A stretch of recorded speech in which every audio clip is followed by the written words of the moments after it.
सगळ्यांचा आनंदाचा क्षण म्हणजे आत्ताचा हा समारोपाचा कार्यक्रम. या कार्यक्रमासाठी मान्यवर अतिथींचं व्यासपीठावर स्वागत झालं. आपण सगळेजण करूया.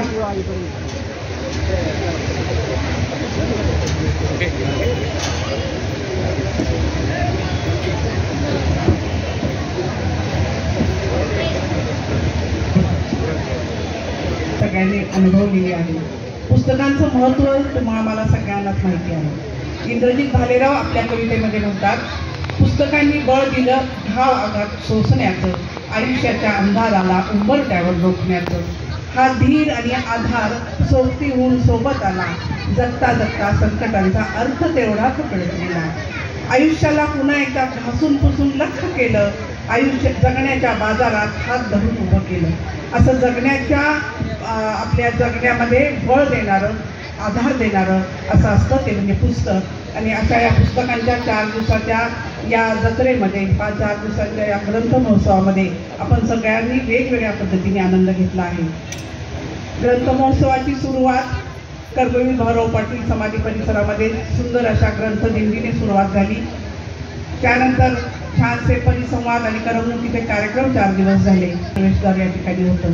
अशा या महर्षी विठ्ठल रामजी शिंदे नगरीमध्ये आपण सगळ्यांनी या 4 दिवसाचा जो आनंद घेतला त्यानंतर आता समारोपाच्या कार्यक्रमाकडे आपण वळतो आहोत. या साहित्य संमेलनाच्या पूर्वी संमेलन पूर्व असा हा यावर्षीचा खास असा ग्रंथ महोत्सव होता. मराठी भाषेचा प्रेम व्यक्त करण्यासाठी आपण वेगवेगळे कार्यक्रम, वेगवेगळ्या गोष्टी या ज्या साहित्य संमेलन डिक्लेअर झाल्यापासून वेगवेगळ्या संस्थांनी घेतलेली होती. तसंच आपल्या ग्रंथ महोत्सव हा साताऱ्याचा एक वेगळा इतिहास आहे. ग्रंथ महोत्सव हे साताऱ्याची शान आहे. या ग्रंथ महोत्सवाने सुद्धा संमेलन पूर्व असा हा ग्रंथ महोत्सव घेतला. मराठी असे आमची भाषा, मस्तकी देशप्रेमाची रेषा, सह्याद्रीच्या डोंगर रांगा, तलवारीची धार आबूच्या अंगा. असा मराठी भाषेवरचं प्रेम व्यक्त करणारा असा हा ग्रंथ महोत्सव. या ग्रंथ महोत्सवाच्या समारोपाच्या कार्यक्रमाचं प्रास्ताविक ग्रंथ महोत्सवाचे कार्यवाह शिरीष चिटणीसर यांना मी विनंती करते कार्यक्रमाचं प्रास्ताविक करावं. शिरीष चिटणीस. ग्रंथ महोत्सवाचे म्हणजेच 99वे अखिल भारतीय मराठी साहित्य संमेलन जे सातारला होत आहे त्याच्यापूर्वीचं त्या साहित्य संमेलनाला पोषक असणारा असा हा ग्रंथ महोत्सव, त्याचा आज समारोपाचा कार्यक्रम आहे. मुलांनी तर शांत बसायचं, इकडे सगळे शांत. गेली 27 वर्ष म्हणजे 2000 सालापासून म्हणजे 1999च्या डिसेंबरमध्ये आणि जानेवारीच्या 1 तारखेला उदाहरण हा ग्रंथ महोत्सव चालू झाला. त्यावेळचे शिक्षणाधिकारी दिनकर पाटील, कैलासवासी शिवाजीराव चव्हाण, सैनिक स्कूलचे प्राचार्य, त्याचबरोबर प्राचार्य डॉक्टर यशवंत पाटणे, मी, त्याचबरोबर राजकुमार निकम अशा काही मंडळींनी मिळून हा ग्रंथ महोत्सव चालू केला.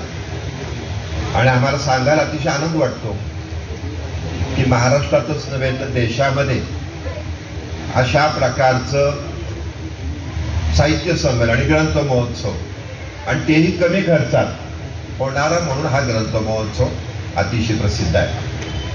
1993 साली 66वा अखिल भारतीय मराठी साहित्य संमेलन झालं आणि त्यानंतर जे पोषक वातावरण सातारमध्ये साहित्यासाठी होतं तो वाटे वाढवण्यामध्ये हा ग्रंथ महोत्सव यशस्वी ठरला.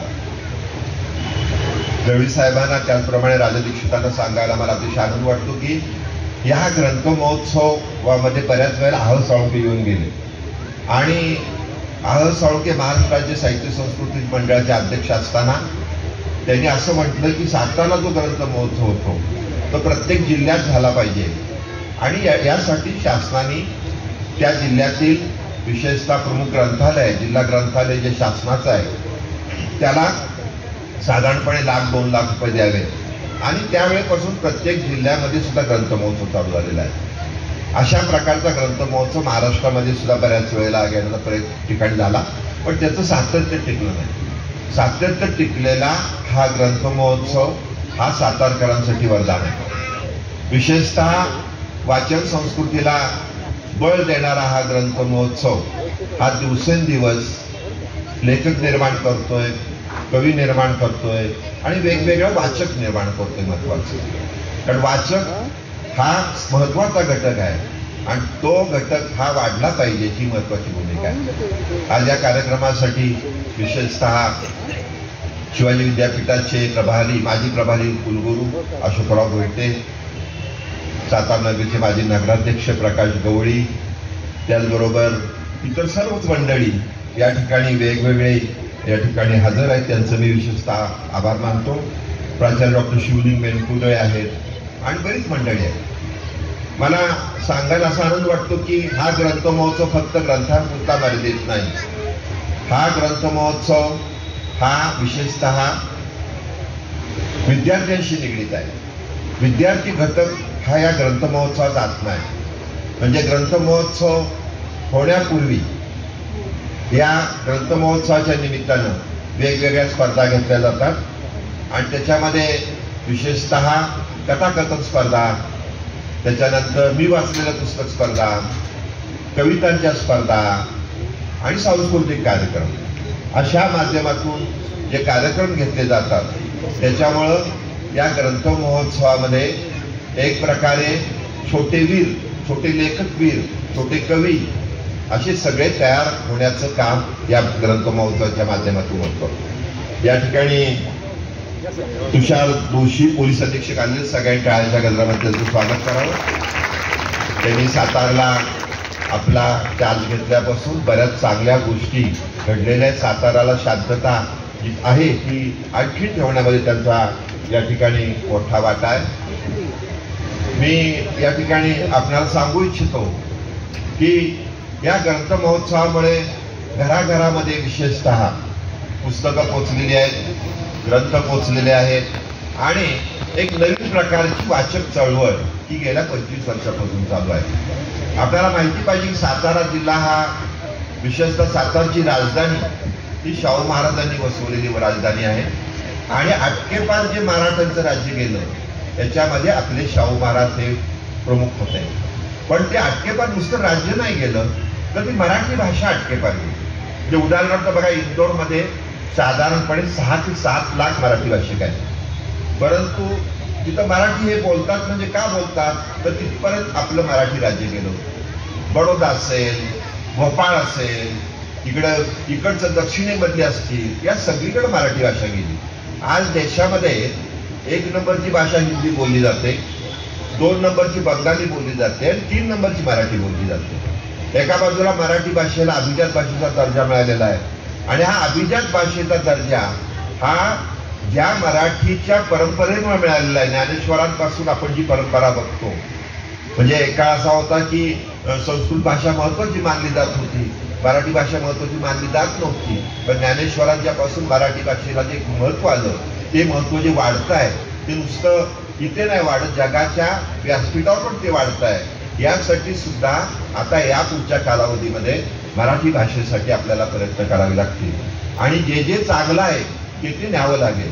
म्हणजे आज बघा, कर्नाटकमध्ये एक कादंबरी कथांचं एक पुस्तक होतं गुस्ताख बानू यांचं आणि त्याचं दीपा भास्ते म्हणून ज्या कन्नड लेखिका आहेत त्यांनीच काय केलं, त्याचं इंग्रजीमध्ये भाषांतर केलं आणि इंग्रजीमध्ये केलेलं भाषांतर जगामधल्या जो बुकर पुरस्कार असतो त्याला ती निवडलं गेलं. ही क्रांती आहे. म्हणजे असं कधी झालेलं नाही. म्हणजे आपल्याला पुढे रेत समाधी ही जी कादंबरी होती त्याला बुकर मिळालं, पण त्याचं इंग्रजी भाषांतर कुणी केलं होतं तर अमेरिकन लेखिकेने केलं होतं. म्हणजे इंग्रजी भाषांतर कन्नड साहित्यिकांनी केल्यामुळं त्याला बुकर पारितोषिक मिळालं. तसं तुम्हाला मला सांगितलं पाहिजे की कन्नड भाषा तशी जुनी आहे, पण पहिली जी कादंबरी आहे ती मराठीत आलेली आहे. पहिला जो वाचन प्रवास जो होता तो मराठीत आलेला होता, तर मराठी त्याच्यात पुढे पोचलेली आहे. त्यामुळे या पुढच्या कालावधीमध्ये मराठी भाषेचं जे वैभव आहे ते वाढवणं, मराठी भाषेमध्ये नवीन नवीन प्रयोग करणं आणि त्याचबरोबर हे प्रयोग होत असताना आपल्याला इंग्रजी भाषेमध्ये किंवा अनुवादाच्या माध्यमातून इंग्रजी असेल, हिंदी असेल, तमिळ असेल, केरळी असेल, या सगळ्या भाषेमध्ये मराठी भाषा देण्यासाठी सातारा सज्ज झाला पाहिजे. आणि त्यासाठी आपले वेगवेगळे प्रयोग चालू आहेत आणि त्या प्रयोगाला नक्की यश येईल याची आम्हाला विशेष खात्री वाटते. तुम्हाला मी मुद्दाम सांगू इच्छितो की शब्द नसतात कधीच एक एकटे, पेरत राहतात जागोजागी अर्थगर्भ श्वास, तेच देतात प्रेरणा, लागतो मनात शब्द संगतीचा ध्यास, ओळी ओळीमध्ये असतो अवकाश जाणीवांचा, शब्द शब्दा वाचता घडे सन्मान लेखणीचा. चांगली पुस्तकं काय करतात? चांगली पुस्तकं सुख देतात, आमच्या आतल्या ओल्यावशी पुनर्भेट घडवतात, कल्पना आणि स्मृतींच्या वाळवंटात पावसासारखी उतरतात. सध्याचे आयुष्य तर असं आहे की अतिशय आपण म्हणतो की कटकटीचं आयुष्य आहे, पण ह्या आयुष्यामध्ये आपण जर चांगली पुस्तकं ही आपल्या आयुष्यात आली तर एका शांत खोल सरावाचं त्याला एक स्वरूप मिळत असतं. ज्ञान हे आहेच, पण ज्ञानाच्या महत्वाबरोबर चांगली पुस्तकं ज्ञानाच्या प्रकाशाबाहेर नेत आम्हाला अशा अंधाऱ्या रहस्यमय जागे नेतात की आपल्याला आपली जाणीव त्याच्यामध्ये देत असते. चांगली पुस्तके आपल्या आयुष्यामध्ये जे जे देतात ते दुसरं काही देऊ शकत नाही आणि हे सगळ्यात महत्वाचं आहे. मी एक मध्यंतरी पिक्चर बघितला, तो मुद्दा मी आपल्याला सांगतो की दिबा मोकाशी यांच्या आमोद सुनासी आले या कथावर आधारित सुमित्रा भावेने एक दीडी चित्रपट काढला. या चित्रपटात काय आहे तर या चित्रपटामध्ये विशेषतः एके खेडेगावात राहणारा रामजी लोहार हा आपण म्हणतो वारी समाजाशी निगडीत, भजनाशी निगडीत आणि अतिशय भाविक असा ग्रस्त. परंतु त्या भागामध्ये मोठा पाऊस झाला आणि ह्या पावसामध्ये नदी नाले सगळे वाहून जायला लागले आणि ह्या रामजी लोहारचा मुलगा वाहून गेला. त्याला असं वाटतं की मी काय करतोय, मी एवढी देवाची सेवा करतो, पूजा करतो आणि माझा मुलगा वाहून गेला. आणि त्याचं मन बदललं. मन बदललं तरी सुद्धा आयुष्यामध्ये जे आपल्याकडे एक संचित आलेलं असतं ते बदलत नसतं, आपण जे वाचन केलेलं असतं ते बदलत नसतं, संस्कार असतात ते बदलत नसतं. आणि हे होत असतानाच एकदा एक गायी आणली म्हणून त्यांना बोलवायला आले. आकांत चालला होता, गायीची मालकीण जी होती आकांत चालला होता, कारण गायीची सुटका होत नव्हती. आणि हे गायीचं रामजी लोहार म्हणजे गायीचं पाळणपण करणारा माणूस, तो उठला लगेच आणि आपली हाताने घेऊन म्हणजे काय जे होतं ते घेऊन गेला आणि त्या गायीची त्याने सुटका केली. त्याला वासरू झालं आणि वासरू झाल्यानंतर ती गायीचा जो आनंद त्याने बघितला, वासराचा आनंद बघितला आणि त्याला इतका अतिशय आनंद वाटला तो ते सगळं विसरून गेला. त्याच्यापूर्वी त्याला नाच झाली होती, म्हणजे सुनेला मुलगी झाली म्हणून तो सुनेला म्हटला घरातून निघून जा, घरात नाही थांबायचं. कारण त्याला असं वाटत होतं की मुलगा झाला तर माझ्या मुलाचा वारस म्हणून येईल, त्याचं जे आपण म्हणतो आपली भावना असते माझा मुलगाच आला म्हणून असं होईल.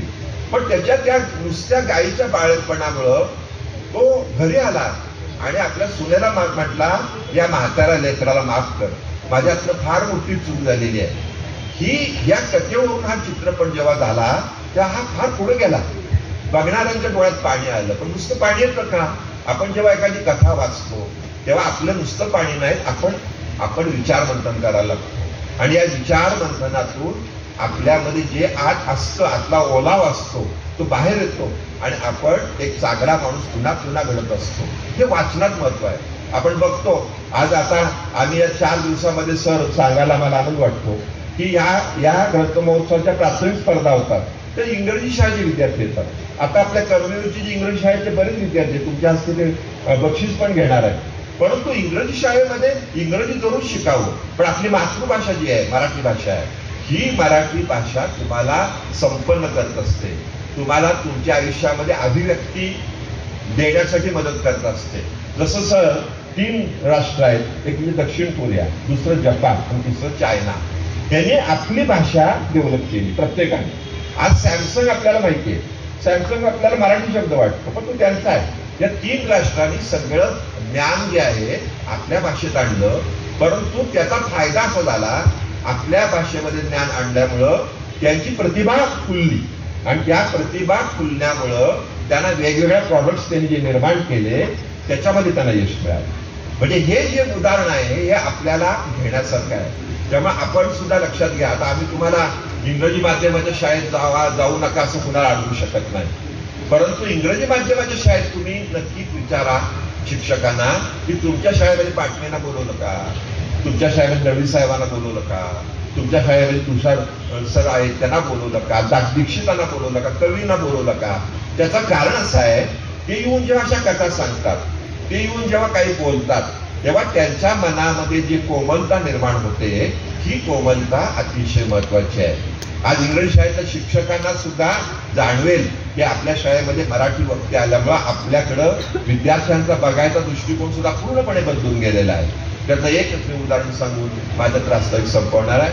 माझी मुलं सुद्धा निर्मल कॉन्व्हेंटमध्ये शिकली दोन्ही, आणि मला काय निर्मल कॉन्व्हेंटमध्ये बोलवलं होतं 26 जानेवारीला, आणि मी गेलो. मला इंग्रजीमध्ये भाषण करायचं होतं. इंग्रजीमध्ये भाषण करण्यात माझं इंग्रजी काही चांगलं नाही, पूर्वीची आपण मंडळी आहोत थोडक्यात. म्हणजे मी तयारी करून गेलो होतो 2-3 दिवस चांगली, आणि मी इंग्रजीचं मध्ये बोलत होतो. पण माझ्या लक्षात आलं समोर मला काहीच दिसेना. मी एका क्षणी ते थांबवलं आणि रघुनाथ माशेलकरांचा हळदीचा लढा आणि रघुनाथ माशेलकरांचा बासमतीचा लढा जेव्हा सांगितलं, सर मला 50-60 फोन आले पुन्हा नंतर, शिक्षकांचे आले, पालकांचे आले, आणि मुलं शांतपणे ऐकत होती. याचा अर्थच असा आहे की आता माध्यम कोणतंही असू दे, आपल्याला यासाठी विशेषतः सगळ्या शाळांमध्ये मराठी विषयाच्या संदर्भामध्ये वेगवेगळे कथा असेल, कविता असेल, ह्या गोष्टी सांगत तुम्हाला पुढे गेलं पाहिजे. माशेलकरांचा काय हळदीचा लढा, माशेलकरा एक दिवस बातमी आली पेपरमध्ये की हळदीचा लढा, हळदीचं पेटंट अमेरिकेच्या एका व्यक्तीने घेतलेलं आहे, आणि नेमकं त्याच्या दुसऱ्या दिवशी माशेलकर ते आपल्या आईबरोबर बसले होते गॅलरीमध्ये, आणि तेवढ्यामध्ये एक पक्षी आला तडफडत पडला तिथे, रक्ताळलेला होता. तर रघुनाथ माशेलकरांची आई त्याला म्हणाली, रग्या रग्या पळ, पटदिशी पळ, आजला हळद घेऊन ये, आणि पटदिशी पाखराच्या त्या पक्षाच्या जखमेवर टाक. ते पळत आत गेले, त्यांनी हळद आणली. त्यांना रग्याच ना, रघुनाथ माशेलकरांना आपल्याच रघुनाथ माशेलकर ज्याला रग्याच, आणि मग त्यांनी ती हळद टाकल्यानंतर तो पक्षी शांत झाला. एक 2-3 तासांनी पक्षाचं त्या निधन झालं. पण माशेलकराचा विचार करायला लागले की माझ्या आईला तर हळदीचा उपयोग माहिती आहे, माझ्या आजीला माहिती असणार, माझ्या पणजीला माहिती असणार, माझ्या आणखी मुलाला माहिती असणार, आणि अमेरिका देश तर आता 500-600 वर्षापूर्वीच आहे, त्यांना कसं पेटंट मिळालं. दुसऱ्या दिवशी माशेलकर आंतरराष्ट्रीय न्यायालयात गेले आणि त्यांनी चॅलेंज केलं हे भारताचं पेटंट आहे म्हणून, आणि भारताच्या रामायण, महाभारत, वेगवेगळ्या सगळ्या ग्रंथातनं त्या हळदीचा उपयोग कसा झाला हे त्यांनी दाखवून दिलं, आणि आपण ती केस जिंकली. म्हणजे आज हळद जी तुम्हाला मिळते त्याच्या 10 पैसे लागले असते. हे जे सगळ्यांनी महत्वाचं आहे. पण हे कुठं महत्वाचं आहे, माशेलकरांच्या शालेय जीवनामधलं त्यांचं जे सगळं वक्तृत्व आहे, त्यांचं बोलणं आहे, त्यांच्या स्पर्धा आहेत, त्याच्यामुळं त्याला जमलं. त्याच्यामुळं हा ग्रंथ महोत्सव काय द्यायसाठी आलाय, तर ही मराठी भाषा वाढली पाहिजे, मराठी भाषा ज्ञानभाषा झाली पाहिजे. तुम्ही कुठल्याही भाषेत शिका, परंतु तुम्ही मराठीकडे वळा. आणि मराठी माणसांची आहे का, नाही. संयुक्त महाराष्ट्र चळवळीमध्ये सर्व समाजाचे लोक पुढे होते. गुजराती समाज पुढे होता, तमिळ समाज पुढे, सगळे म्हणले नाही आम्हाला महाराष्ट्र राज्य मराठ्यांचं झालं पाहिजे. त्याचं कारणच असं होतं की त्यांना मराठी प्रिय होती. आज तुम्हाला एक शेवटचं उदाहरण सांगून माझं भाषण संपवतो. माझ्या 5 शाळा आहेत, आणि या 5 शाळांमध्ये विविध ठिकाणी मजुरांची मुलं आहेत. राजस्थानी मजूर आहेत, उत्तर प्रदेशमधले आहेत, तमिळमधले आहेत. पण या मुलांची मातृभाषा काय आहे तर मराठी. ते मराठीत अख्खरीत बोलतात, मराठीत कथाकथन करतात, मराठीमध्ये छान लिहितात, आणि यामुळं ते महाराष्ट्रामध्ये पुढे चाललेले आहेत. त्याच्यामुळं महाराष्ट्रात जो येणारा आहे त्याची मातृभाषा मराठी आहे. त्यामुळे हे पण एक महत्वाचं काम आपल्याला करायचं आहे. उलट झालंय, महाराष्ट्रात येणारी जी श्रीमंतांचे परप्रांतीय आहेत ते इंग्लिश मीडियम मध्ये घालतात. आज मुंबईला महानगरपालिकेमध्ये 40 भाषांमध्ये वेगवेगळ्या शाळा आहेत. परंतु आता आपल्याला वेळ आली आहे की मुंबईमध्ये सुद्धा परप्रांतीयांसाठी मराठी त्यांना बोलायला शिकवणं आणि मराठी संस्कृती टिकवणं महत्वाचं आहे. आणि ते काम हा ग्रंथ महोत्सव करतोय. पुन्हा एकदा या ठिकाणी मान्य दळवी साहेब, मान्य तुषार जोशी साहेब, मान्य दीक्षित साहेब या सर्वांचं मी स्वागत करतो आणि माझं प्रास्ताविक संपवतो. जय जय महाराज. धन्यवाद सर. ग्रंथमहोत्सव ज्या तळमळीने भरला जातो, ज्या तळमळीने ग्रंथमहोत्सवाचं हे कार्य पुढं जात आहे, ते सर्व चिटणीस साहेबांनी आपल्या मनोगतातून व्यक्त केलं. आणि त्यानंतर आपण या कार्यक्रमाच्या निमित्ताने उपस्थित मान्यवरांचं स्वागत करणार आहोत. ग्रंथमहोत्सव समितीच्या वतीनं मी या कार्यक्रमाचे अध्यक्ष माननीय डॉक्टर चंद्रकांत दळवी सर यांचं स्वागत ग्रंथमहोत्सव समितीच्या वतीने करावयाची विनंती करते. पाटणे सरांना, चेअरमन रयत शिक्षण संस्था माननीय डॉक्टर चंद्रकांत दळवी यांचं स्वागत. ग्रंथमहोत्सवाचे अध्यक्ष प्राचार्य यशवंत पाटणे सर.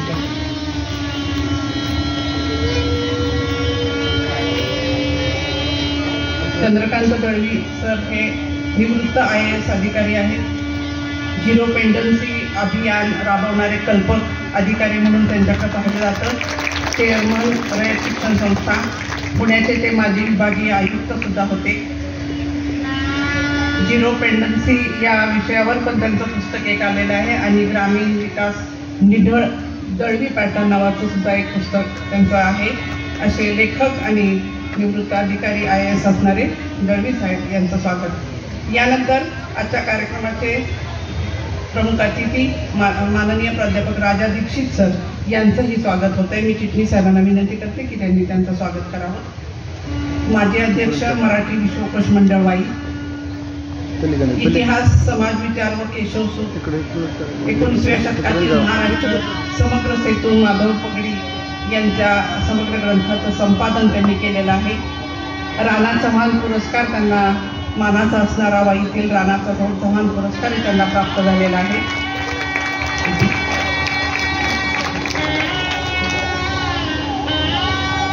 विश्वकोशाचं काम करत असताना ज्ञानाच्या लोकशाहीकरणाचे साधन म्हणजे विश्वकोश असा एक सुंदर विचार त्यांनी मांडला होता प्राचार्य. यानंतर कार्यक्रमासाठी उपस्थित आजचे प्रमुख अतिथी माननीय तुषार जोशी सर यांचंही स्वागत या ठिकाणी होते. मी लांडगे सर यांना विनंती करते, ग्रंथ महोत्सवाचे उपाध्यक्ष लांडगे सर यांना विनंती करते की त्यांनी माननीय तुषार जोशी पोलीस अधीक्षक सातारा यांचं या ठिकाणी स्वागत करावं. दरवर्षी आपल्या या ग्रंथ महोत्सवाच्या कार्यक्रमांना पोलीस अधीक्षकांची या ठिकाणी भेट होत असते. याही वर्षी तुषार जोशी सर यांनी या ठिकाणी उपस्थित राहून आपल्याला ग्रंथ महोत्सवाला आशीर्वाद दिलेले आहेत.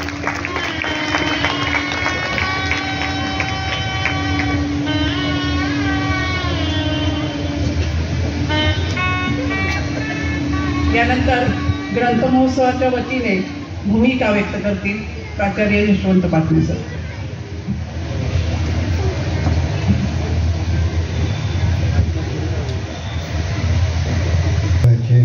प्रमुख पाहुणे, विश्वकोशाचे माजी अध्यक्ष आदरणीय प्राध्यापक राजा दीक्षित,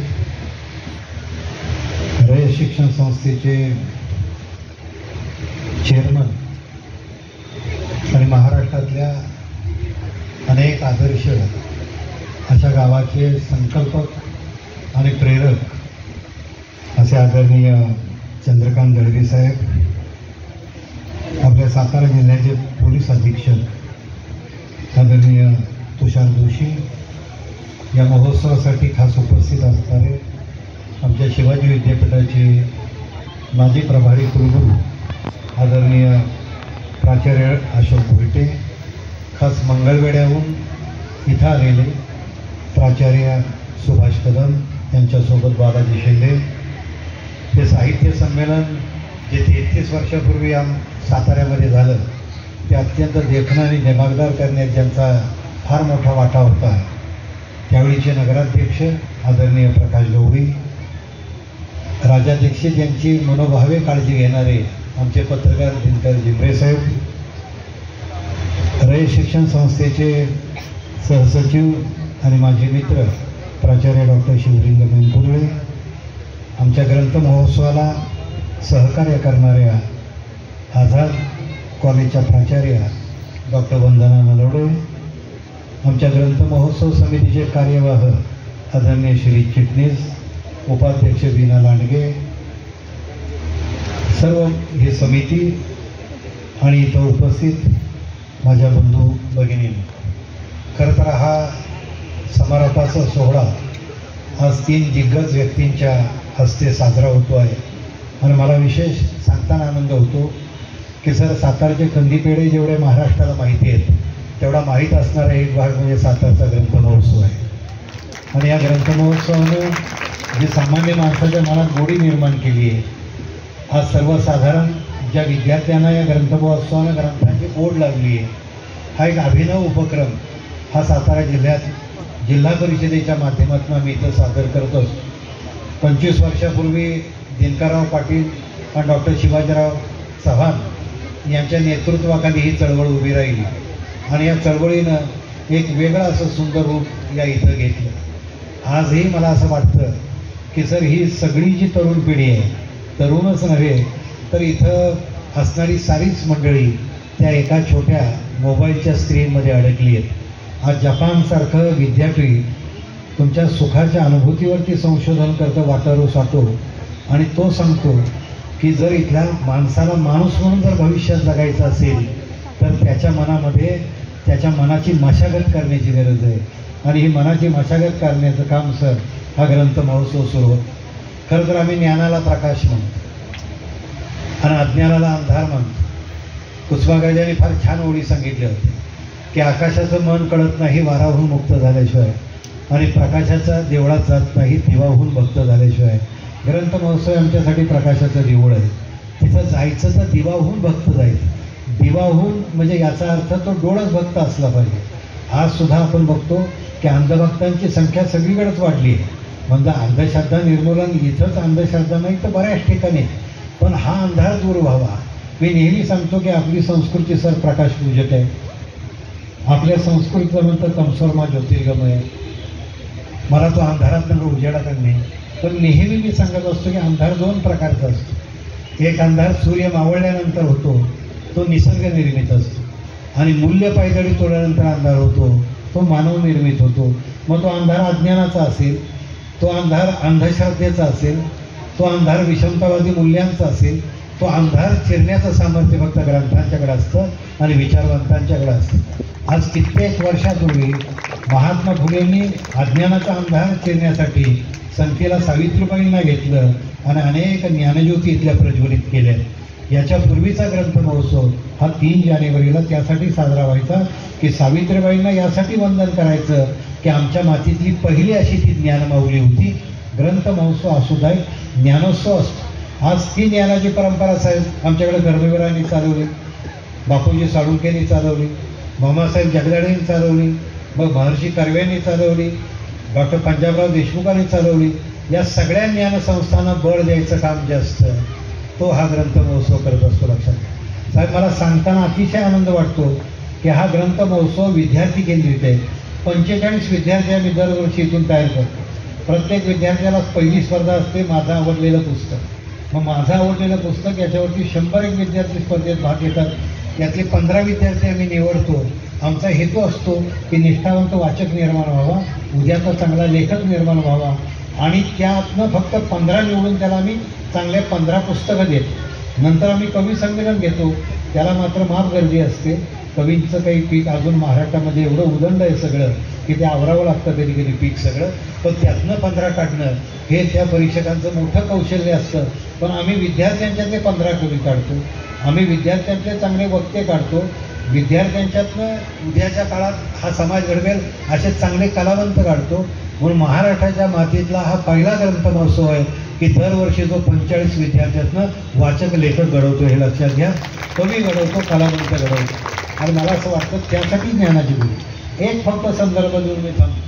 चॅकाऊचं एक मस्त पुस्तक आहे, आमच्या सुहास साळुंखेंनी त्याचं भाषांतर केलं. त्या पुस्तकाचं नाव आहे पैज आणि त्याच्यात एक फक्त दिलं आहे, फाशी चांगली का जन्मठेप चांगली. आता कदाचित जोशी साहेब त्याच्यावर जास्त चांगलं बोलू शकतील, फाशी चांगली का जन्मठेप चांगली. पण दळवी साहेब त्या एका वकिलानं असं सांगितलं, एकदाच मारण्यापेक्षा थोडं टप्प्याटप्प्यानं मेलेलं बरं, त्यात काहीतरी करता तर येईल म्हटले. तिथं एक मोठा धनको असतो, तो म्हणला 15 वर्ष असा एकट्यानं राहून दाखवशील का, तुला नजर काही देत ठेवतो, तुला सगळं देतो, तुला जे व्यसनं आहेत ती सगळी व्यसनं पुरवतो, तुला काय पुस्तकं पाहिजे ती सगळी देतो, 15 वर्ष राहशील का. तो म्हणला 15 नाही 25 वर्ष राहील. नाही 15 वर्ष राहा, पैस ठरती आणि 15 वर्ष जर तो राहिला तर त्याला 20 लाख रुपये द्यायचं ठरलं. आता 20 लाख ही रक्कम त्यावेळी मोठी होती आणि त्या ग्रस्तानं एक केलं, पहिल्या काळात त्यानं धूम्रपान केलं नाही, मद्यप्राशन केलं नाही, त्याला पियानो वाजवायचे वेळ होतं, त्याला संगीताचं वेळ होतं, तो संगीत शिकला, ग्रंथ वाचायला लागला, तो 6 भाषा शिकला आणि त्याच्यानंतर त्याच्या मनात इतकी गोडी लागली की तो अनेक ठिकाणची पुस्तकं, ते धनकोशीवर जमलं की किती पुस्तकं मागते सारखं म्हणले, पण त्यांनी सगळ्यांची भाषा, सगळ्यांचं साहित्य असं आत्मसात केलं आणि नंतर गंमत झाली. 15 वर्ष इतक्या आनंदात त्यांनी काढली. त्या धनको तो पण गरीब झाला होता. आता ह्याला 20 लाख कुठं द्यायची, त्याला रात्रीतच मारूया म्हणजे असं काय तोंडा उशी ठेवलं तर तडफडत मरतोय म्हणजे 20 लाख तरी वाचतील. आणि म्हणून तो धनको तिथं गेलाय. आता ह्याला मारायचं म्हटले आणि त्याच वेळेस त्यानं एक साधी चिठ्ठी बघितली तिथं ठेवली होती आणि धनको तिथं तो जो कोण जो होता वकील तोही तिथून कुठेतरी, त्याला वाटलं बाथरूमला कुठेतरी गेला असेल, तोही तिथं नव्हता. त्यानं चिठ्ठी उघडून बघितलं. म्हणले खरं तर आज 15 वर्ष पूर्ण होत आहे, त्याला अजून 1 तास करता अवकाश आहे, त्याच्या अगोदर मी पैज मोडून टाकली आहे म्हटले, कारण मी आजपर्यंत माझ्या आयुष्यामध्ये माझ्या सर्वोच्च सुखाची गाठ ह्या 20 लाख रुपयांची बांधली होती, पण सारी पुस्तकं मी वाचल्यानंतर माझ्या लक्षात आलं की सगळं जगातलं सुख, शाश्वत सुख हे त्या पुस्तकात सामावलंय. मी तुझ्या 20 लाखाकडं पाठ फिरवतो आणि मी निघून जाईल. तो निघून गेला. विचार तुम्ही करा की मनाची मशागत करण्याचं, मनाला सौंदर्य देण्याचं, मनाला सामर्थ्य देण्याचं काम हे शेवट ग्रंथ करतात. म्हणून बुद्ध नेहमी सांगायचे मनाची मशागत करा. बुद्ध हे मनाला शेती म्हणायची. त्यांचं एक वाक्य सांगून समारोप फार सुंदर आहे बुद्धांचं वाक्य. त्यानं ते म्हणायचे की मी शेतकरी आहे कारण मी मनाची शेती करतो. लोक विचारायचे तुम्ही पेरता कुठं, तुम्ही नांगरता कधी, त्यावेळी त्यांनी सांगितलं मी मनाच्या शेतीमध्ये विचाराचे दाणे पेरतो, मी बुद्धीचा नांगर घेतो, त्याला उत्साहाचे बैल जोडतो, मी सत्याची टाच पकडतो, मी कष्टाची उपासना करतो, मी विकाराचा तण उपटून टाकतो, मी मनाचीच मशागत करतो आणि मनाच्या शेतीतनं मी अमृताचं फळ घेतो. जीवनातल्या अमृताची फळं ही तुम्हाला मनाची मशागत केल्यानंतर मिळतात. ग्रंथ महोत्सव ही मनाची मशागत करणारं सुंदर एक शेतच आहे. त्या शेतामध्ये तुम्ही सारे मोठ्या निष्ठेनं आलात. मी दळवी साहेब, विशेष करून तुम्ही उपलब्ध होणं ग्रंथ महोत्सवासाठी हा एक आमच्या आनंदाचा क्षण होता. आमच्या विश्वास पाटलांचा सत्कार हा राजा दीक्षितांनी केला होता. त्यावेळीचं त्यांचं भाषण हे आम्हा सगळ्यांना मोहिनी, म्हणजे प्राध्यापक कधीच निवृत्त होत नाही याचं सुंदर लक्षण म्हणजे राजा दीक्षित आहेत, लक्षात घ्या. एवढं सुंदर व्याख्यान त्यांनी केलं होतं. आणि जोशी साहेब आल्यापासून आम्हाला काही दर्शन नव्हतंच, म्हणजे आम्ही फक्त पेपरात वाचायचो. म्हणलं ग्रंथ महोत्सवाचा चांगला सोहळा आहे, सांस्कृतिक सोहळा आहे, त्याच्या निमित्ताने ते येतील आणि छानपैकी आपले विचार मांडतील. आमचा संतोष काळे जो आहे माझा विद्यार्थी आहे, त्यानं केलेली 4 ओळींची कविता फक्त आपल्यासमोर ठेवतो की धर्मजात कधी आडवी नसते भक्तीला, धर्मजात कधी आडवी नसते भक्तीला, चालत राहावं वाटा पुस्तकासावं सोबतीला, पुस्तकं शब्दांच्या मोत्यात गुंफलेला हार, वळणाच्या वाट्यावर विसाव्याचा आधार, पुस्तकं मोरपीस बनून काळजावर फिरतं, दुःखाच्या जखमेवर हळूवार फुंकर मारतं, शब्दावरची शब्द पानावरची पानं, पुस्तकं पेरलेल्या विचारांचं गाणं, पुस्तक असते कधी क्रांती, पुस्तक अखंड शांती, पुस्तक अंधाऱ्या वाटेवरची न विझणारी पंथी.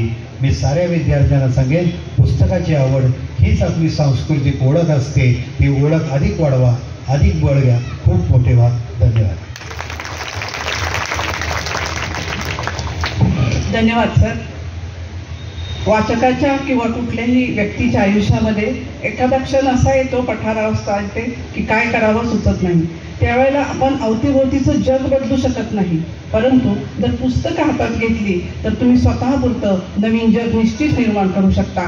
हाच हा ग्रंथ महोत्सवाचा एक मोठा संदेश तुमच्यापर्यंत पोहोचतो आहे. यानंतर आजच्या कार्यक्रमाचे प्रमुख अतिथी माननीय तुषार जोशी सर, पोलीस अधीक्षक सातारा, यांना मी विनंती करते की त्यांनी कार्यक्रमाला शुभेच्छा द्याव्यात.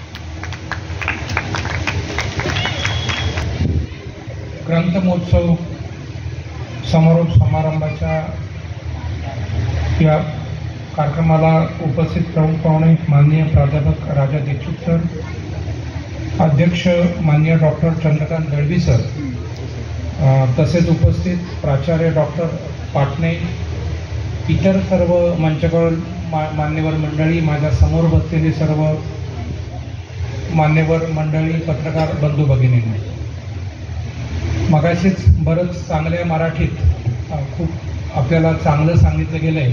तेवढं चांगलं मराठी आणि तेवढं चांगलं माझ्याकडनं काय होणार नाही, कारण मला आपलं ते शांतता राखा, गणपती उत्सव असा त्या प्रकारे भाषण करायची सवय आहे.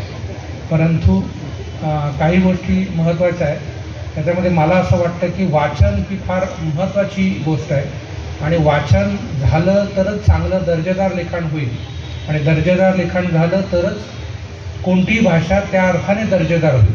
शेवटी एखादी भाषा चांगली म्हणजे काय, आपण म्हणतो इंग्लिश देश म्हणजे ज्याला जागतिक भाषा आहे, याचा अर्थ असा आहे की त्या भाषेमध्ये वेगवेगळ्या प्रकारचे ज्ञानाचे स्रोत निर्माण झाले. आज आपण एखादा रेफरन्स बुक बघू तर इंग्रजीमध्ये असेल. तसंच जापानी, जर्मन या लोकांमध्ये सुद्धा त्यांनी ते केलं, स्वतःच्या भाषेमध्ये केलं ते, आणि म्हणून ह्या भाषा दर्जेदार झाल्या. दुसरी गोष्ट अशी आहे की जेव्हा आपण या सर्व भाषांचा अभ्यास करतो किंवा जगाचं वाचन करतो तेव्हा ते वेगळे शब्द, त्या वेगळ्या अनुभूती, ते वेगळे विश्व हे आपल्याला कळतात आणि त्याच्यातनं काही चांगले शब्द निर्माण होतात. प्रत्येक भाषा ही त्याच्यामुळे, म्हणजे जी काय तुम्हाला म्हणू की हे जे काय समाजात घडतंय ती नव्या नव्या अनुभूती, ती पेलण्याची ताकद एखाद्या भाषेत तेव्हाच येते जेव्हा ती भाषा त्या लेवलला समृद्ध बनते. आणि ते समृद्ध बनण्याकरता तिथली लोकांनी ते वाचन करणं, ते अभ्यास करणं गरजेचं आहे. दुर्दैवाने तसं सांगितलं तर सगळं आपलं विश्व हे त्या मोबाईलमध्ये गेलं आहे. परंतु खरं म्हणजे अँड्रॉइडमध्ये, मोबाईलमध्ये बरेचसे ॲप्स आहेत ज्याच्यामध्ये तुम्हाला चांगलं वाचता येतं. डिजिटल वाचन, आता मी वैयक्तिक थोडंफार वाचतो, परंतु हल्ली मी किंडलवर वाचतो, म्हणजे ई किंडल नावाचा रीडर आहे तो वाचतो. काही जण ते पुस्तकांचं जे खऱ्या अर्थाने जेव्हा तुम्ही पुस्तक उघडता, एखादा ग्रंथ उघडता एखादं, तेव्हा त्याचा वास येणं, तो एक फिजिकल कॉपी, त्याचाही तो आनंद आहे, तो त्याला मी नक्कीच मुकतो. परंतु काही गोष्टी त्याच्यात पॉझिटिव्ह आहेत. ते मला वाटतं एक म्हणजे एकाच वेळेला मी खूप सारी पुस्तकं नेऊ शकतो. फक्त त्यात एक मला नेहमी थोडंसं दुःख होतं, ते म्हणजे किंडलमध्ये फार कमी प्रमाणात, म्हणजे ओरिजिनल किंडल रीडरवर फार कमी प्रमाणात मराठी पुस्तकं उपलब्ध आहेत. कमी आहेत खूप. जी आहेत ती सगळी आपण वाचलेली जुनी, जी मग विश्वास पाटलांची असेल किंवा शिवाजी सावंतांची असेल ती आहे. ते नवं मराठी साहित्य आहे ते दुर्दैवाने कमी आहे. कदाचित लोक वाचत नाही म्हणून रीडरवर येत नसतील. परंतु माझं असं म्हणणं, जेवढं वाचन होईल तेवढे विविध प्रयोग होतील आणि त्यानिमित्तानेच मराठी भाषा समृद्ध होईल. एवढं बोलतो. या ग्रंथ समारोह प्रसंगी मला बोलवलं त्याबद्दल मी आपले आभार मानतो आणि माझे 2 शब्द संपवतो. जय हिंद, जय महाराष्ट्र.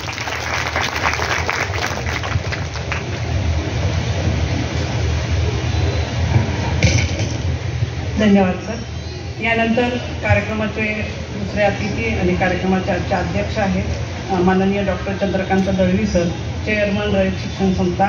यांना मी विनंती करते की त्यांनी आपलं मनोगत या ठिकाणी व्यक्त करावं.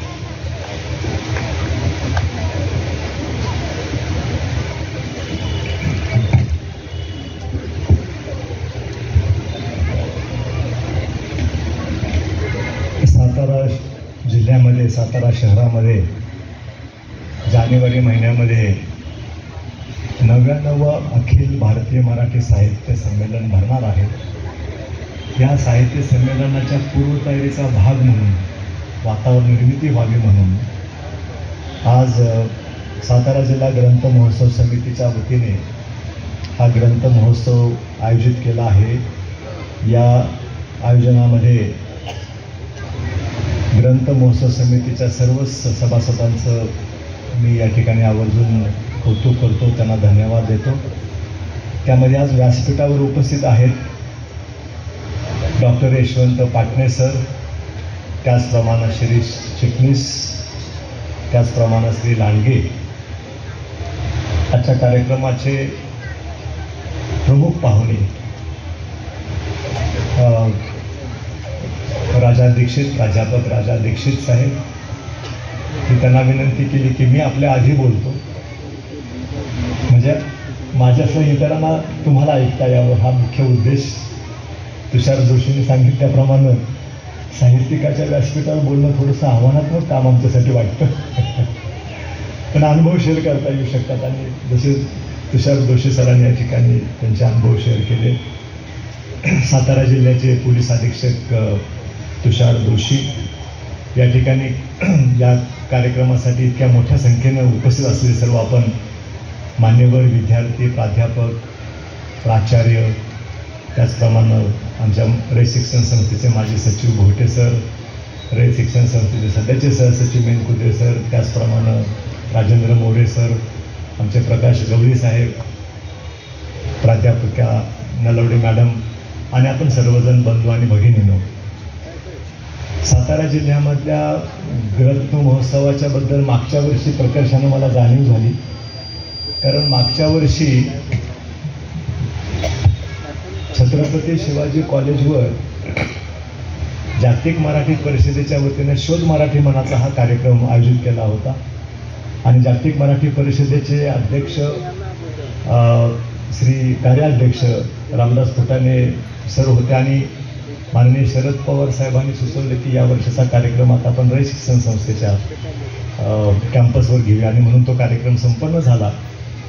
आणि हे माहिती नव्हते की एकाच दिवशी ज्या दिवशी शोध मराठी मनाचा कार्यक्रमाचा उद्घाटनाचा कार्यक्रम होता त्याच दिवशी तुमची सकाळी दिंडी निघाली होती आणि मग इथेच मोठा कार्यक्रम झाला होता. आणि माझंही पहिलंच वर्ष होतं पुण्यात आल्यानंतर, साताऱ्यामध्ये संस्थेमध्ये आल्यानंतर, त्यामुळं मागच्या वर्षी या ग्रंथ महोत्सवाचा सगळा माहोल मी अनुभवला आहे. आणि कारण दोन्हीकडचे लोक इकडे आलेले पाहुणे तिकडे आणि तिकडे आलेले पाहुणे इकडं असा हा सगळा कार्यक्रम झाला होता आणि त्याच्यामध्ये खूप आनंद सगळ्यालाच मिळाला होता. या ग्रंथ महोत्सवाच्या साठी प्रचंड मेहनत आपल्या सगळ्या कार्यकर्त्यांना करावी लागते, मला याची जाणीव आहे. आणि इथे एवढा मोठा या प्रांगणामध्ये जवळपास 50-60 स्टॉल आपण या ठिकाणी लावलेले आहेत आणि सर्व विषयाच्या अनेक पब्लिशरचे, अनेक लेखकाचे पुस्तकं या ठिकाणी वाचकांना, ग्रंथप्रेमींना या ठिकाणी पाहायला मिळतात. यासाठी आयोजकांना मी मनापासून धन्यवाद देतो. आपल्याला कल्पना आहे की 99 साहित्य संमेलन पुण्यामध्ये, साताऱ्यामध्ये होतं आहे आणि ही खूप अभिमानाची गोष्ट आहे कारण 32 वर्षानंतर साहित्य संमेलन साताऱ्यामध्ये पुन्हा होतं आहे. आणि त्यासाठी साहित्य संमेलन आयोजन समिती, खास करून महाराष्ट्र साहित्य परिषद, आणखी त्याची शाखा पुण्यातील, साताऱ्यातील, मी दोन्हीकडे असल्यामुळे माझं पुणे आणि साताऱ्याचा गोंधळ उठतोय. तर या आज हे 27वे वर्ष ग्रंथ महोत्सवाचं आहे आणि मला माहीत नाही की महाराष्ट्रामध्ये असे ग्रंथ महोत्सव तुमच्यापेक्षा अधिक काल सातत्यानं चालणारे काही ग्रंथ महोत्सव नसावेतच मला वाटतं. अलीकडे ग्रंथ महोत्सव पुण्यामध्ये खूप मागच्या वर्षी 2 वर्षामध्ये सुरू झालेला आहे आणि त्याच्यामध्ये मोठ्या प्रमाणावर तिथं पण आयोजन केलं जात आहे. आणखी त्याच्यानंतर म्हणजे सर्वात खूप कालावधीपासून सातत्यानं चालू असलेला हा जो काही ग्रंथ महोत्सव आहे त्याची सुरुवात प्राध्यापक शिवाजीराव चव्हाण यांनी केली असं अशी सगळ्यांनी माहिती दिली. आणि म्हणजे प्राध्यापक मंडळी खरं तर या सगळ्या सामाजिक क्षेत्रामध्ये जास्त ॲक्टिव्ह असतात असं मला दिसतं आहे. व्यासपीठावर बसले सगळे प्राध्यापक मंडळीच आहेत, खाली बसलेले समोर प्राचार्य मंडळीच आहेत सगळी. आणि म्हणून नेहमी मला असं वाटतं की आमच्या रयत शिक्षण संस्थेमधल्या सगळ्या प्राध्यापकांसारखं लिहायला पाहिजे, बोलायला पाहिजे. वृत्तमानपत्रामध्ये त्यांचे पण प्राध्यापकाचे जे आले पाहिजेत, कारण कुठलंही वृत्तमानपत्र उघडलं तर त्या एडिटोरियलच्या पानावर एडिटोरियलच्या शेजारी एका प्राध्यापकाचं एक करंट अफेअर्सवर खूप चांगल्या पद्धतीचं मार्गदर्शन आपल्याला पाहायला मिळतं. आम्ही ती संस्कृती रयत शिक्षण संस्थेमध्ये आणण्याचा प्रयत्न करतो आहे. त्याचा एक भाग म्हणून आम्ही रयत मासिक दीक्षित सर आम्ही सुरू केले. आता हा 6वा महिना 9 मे पासून रयत मासिक रयत शिक्षण संस्थेच्या वतीनं सुरू केलेलं आहे आणि ते बौद्धिक खाद्य सर्व शिक्षक वर्गाला, प्राध्यापक वर्गाला मिळावं, विद्यार्थ्यांना मिळावं याच उद्देशाने खूप चांगलं ते ॲप्रिशिएट झालेलं आहे.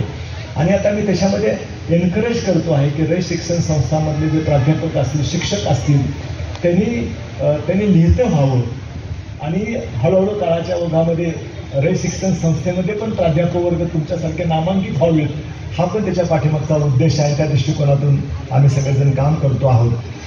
ग्रंथ महोत्सव म्हणजे विचारांचा मेळावा आणि वाचकांचा वाढता प्रतिसाद दरवर्षी इथे आपल्याला पाहायला मिळतोय. आणि इथे मला खरं तर एक राऊंड घ्यायचा होता आधी, पण थोडा उशीर झाल्यामुळे ते शक्य झालं नाही.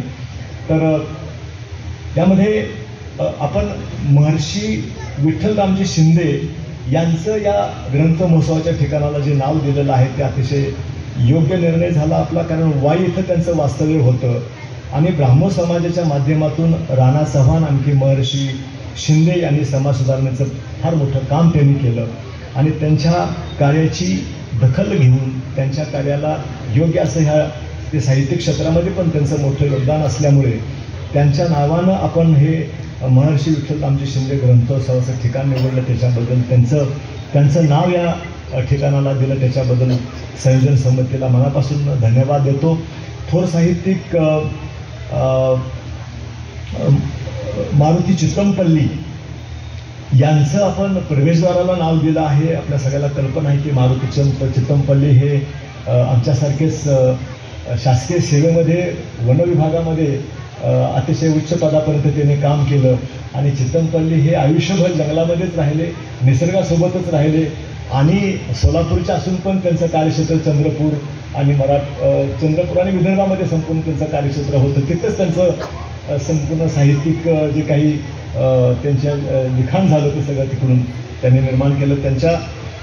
त्यांच्या नावानं पण या ठिकाणी चितमपल्ली यांच्या नावाने आपण इथं एक प्रवेशद्वार निर्माण केलं. दुसरं प्रवेशद्वार आज आपल्यामध्ये नाहीत, नुकतंच त्यांचं देहावसन झालं. जयंत नारळीकर सुप्रसिद्ध विज्ञान साहित्यिक यांचं नाव आपण या ठिकाणी दिलं आहे आणि ही तिन्ही नावं अतिशय सार्थ आपण निवडली, त्याच्याबद्दल मनापासून आपल्याला धन्यवाद दिले पाहिजे आहेत.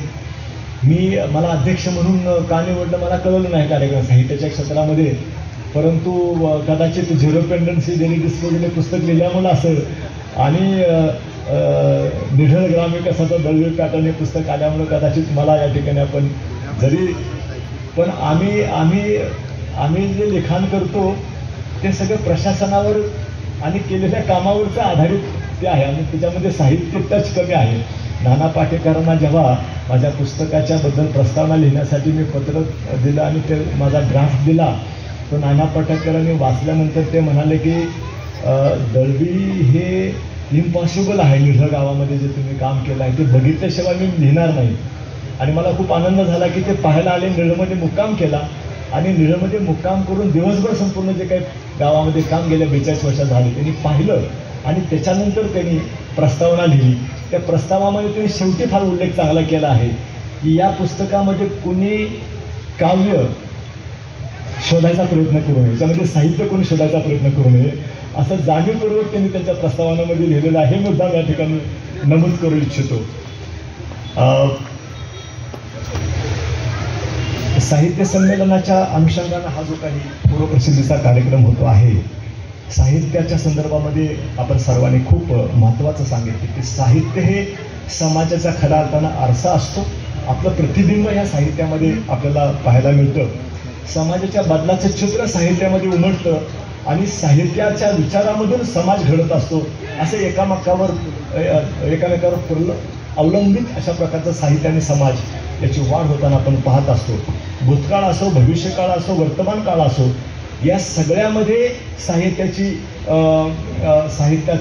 मुसाफिरी असते आणि त्याच्यामधूनच भविष्याचं उज्ज्वल भविष्य समाजाचं, देशाचं, राज्याचं व्हावं असा पण उद्देश खऱ्या अर्थानं साहित्याचा असतो. सातारा जिल्ह्याची साहित्यिकांची परंपरा जर आपण पाहिली तर खूप उच्च परंपरा, मला असं वाटतं की पुणे सोडलं तर देशामध्ये कदाचित साताऱ्याचाच नंबर लागत असावा इतकं साहित्याची उंच परंपरा आमच्या या ठिकाणी आहे. वारकरी संप्रदायाचा वारसा तर आम्हाला आहेच, पण महानुभव संप्रदायाची स्थापना सुद्धा या फलटणमध्ये आणि सातारा जिल्ह्यामध्ये निर्माण झालेली आहे आणि ते एक वेगळं साहित्यिक क्षेत्र आहे ज्याच्यामध्ये खूप मोठ्या प्रमाणावर लोकांचा सहभाग असून लोक त्या पंथाचा फॉलो करतात. समर्थ रामदास यांचा संप्रदाय जो आहे, समर्थ संप्रदाय, संत रामदास यांनी चालू केलेला तर सज्जनगडापासून आज महाराष्ट्रामध्ये देशभरामध्ये सर्व एक विचार प्रवर्तनाचं काम हे सज्जनगडावरून समर्थ संप्रदायाच्या माध्यमातून चालतं.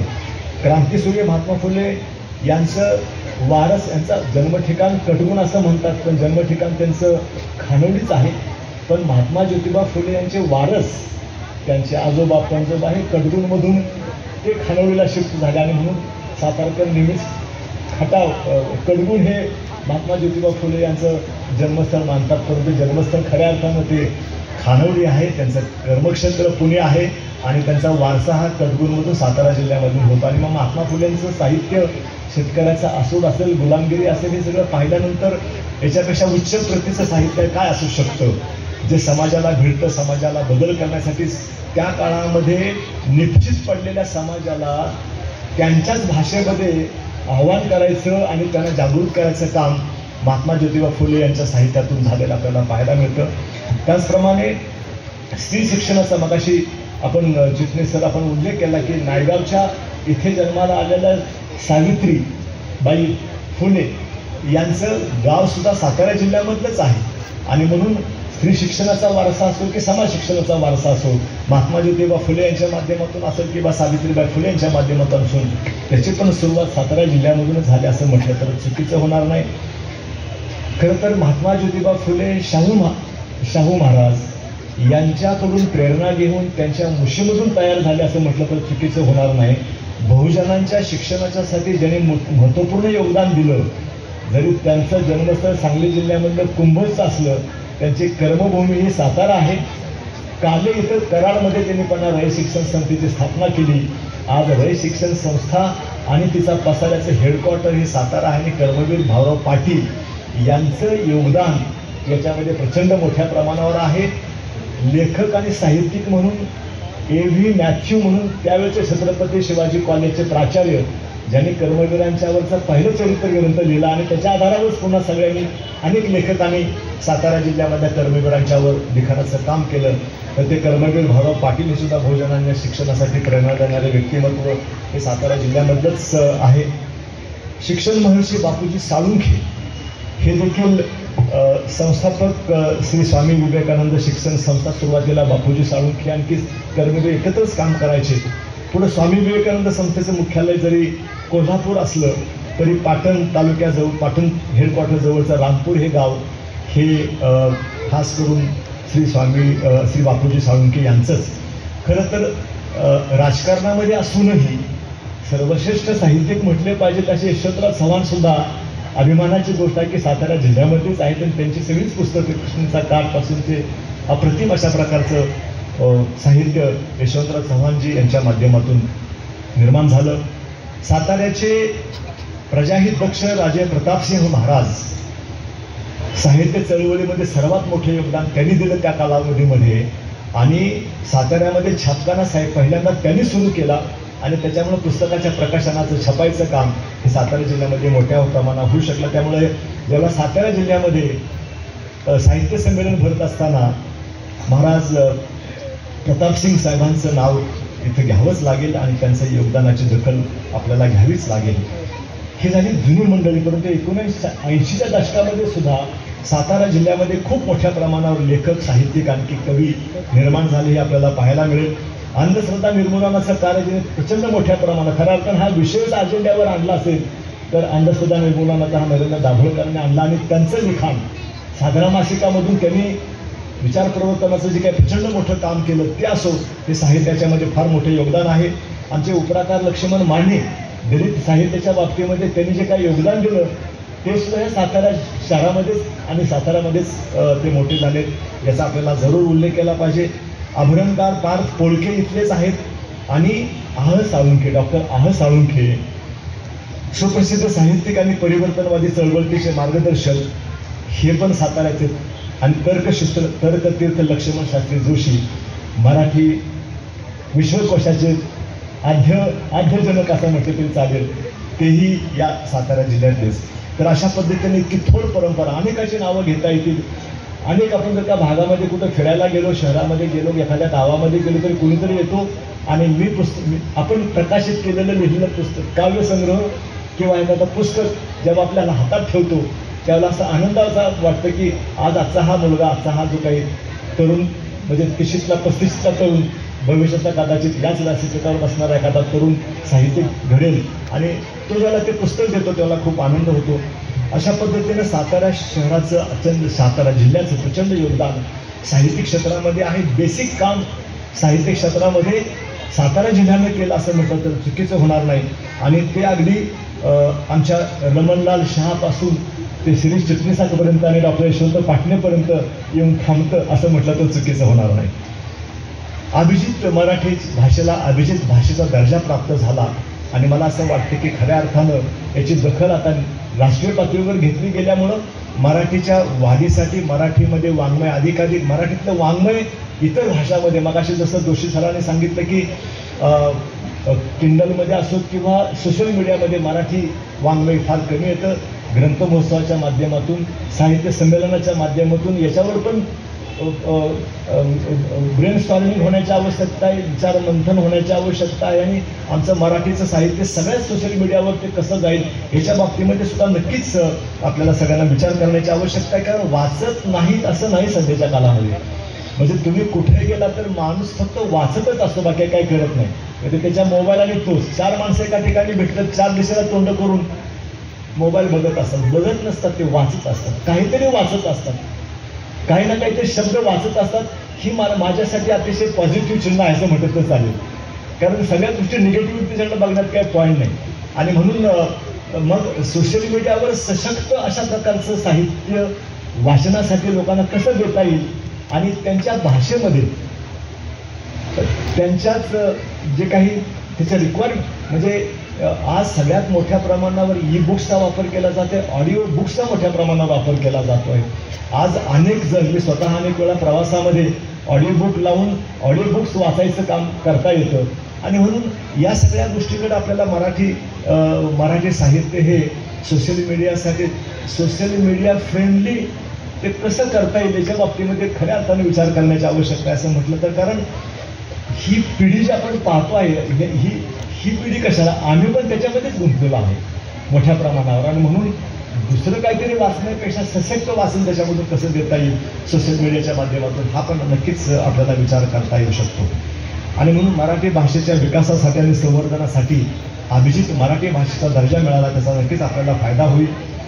प्रचंड मोठ्या प्रमाणात वाचकांचा प्रतिसाद मगाशी पाटणे सर मला सांगत होते की 3-3, 4-4 कोटीपर्यंत पुस्तकांची विक्री या ग्रंथ महोत्सवामध्ये होते असते. हे कशाचं लक्षण आहे?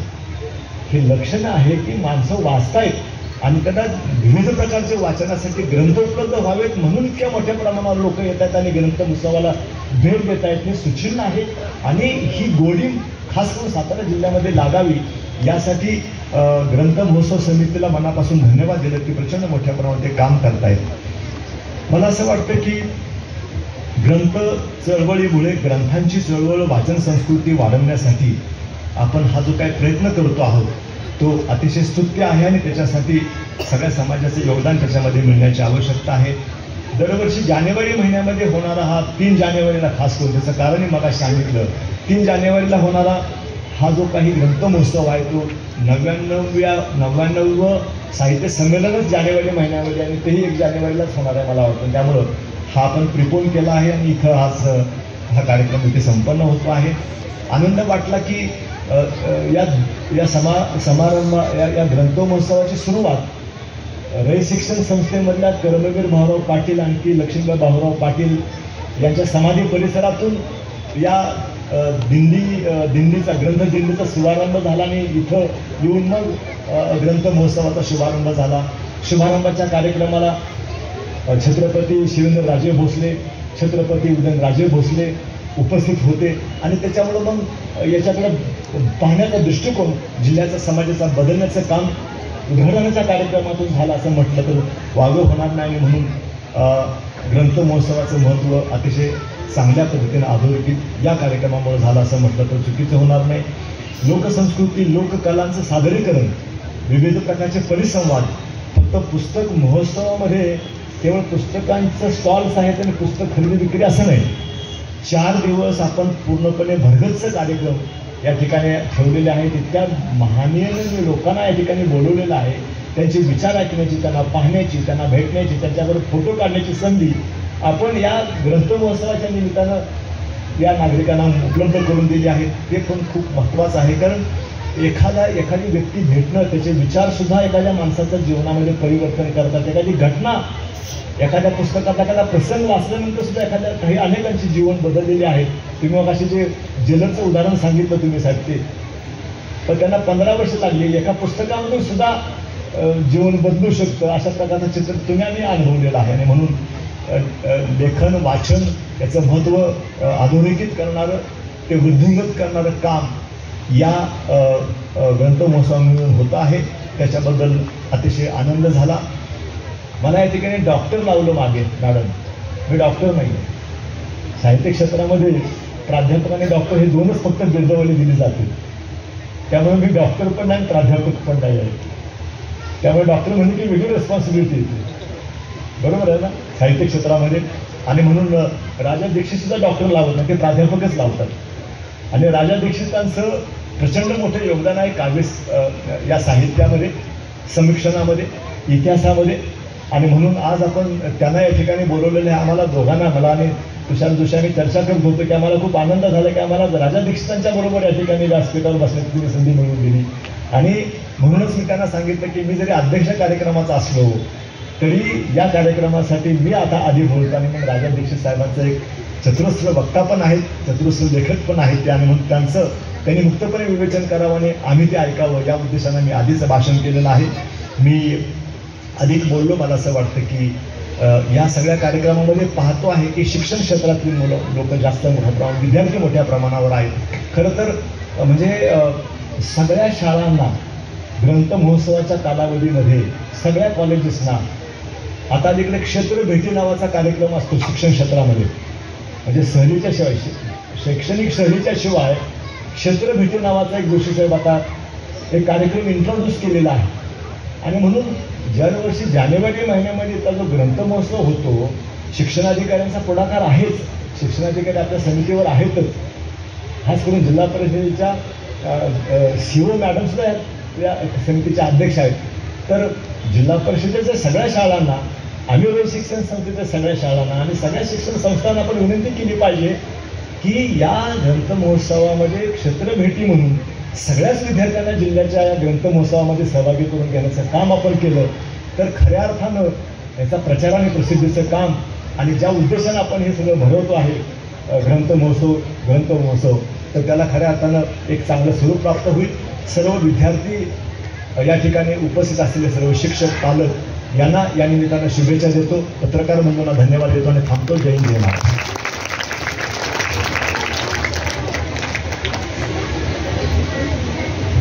धन्यवाद सर. ग्रंथ, पुस्तक, माहिती याच्याबद्दलची किती महत्त्व आहे याच्याबद्दल वारंवार बोलण्याची गरज नाही, इतकं आपल्या सगळ्यांना माहितीचं महत्त्व माहिती असतं. परंतु ही माहिती किती विश्वसनीय आहे तीही तितकंच असणं गरजेचं असतं. म्हणून सध्याचं युग हे माहितीचं युग असलं, माहिती सर्वत्र उपलब्ध होत असते, अवतीभोवती सहज एका बटनावर उपलब्ध होत असते.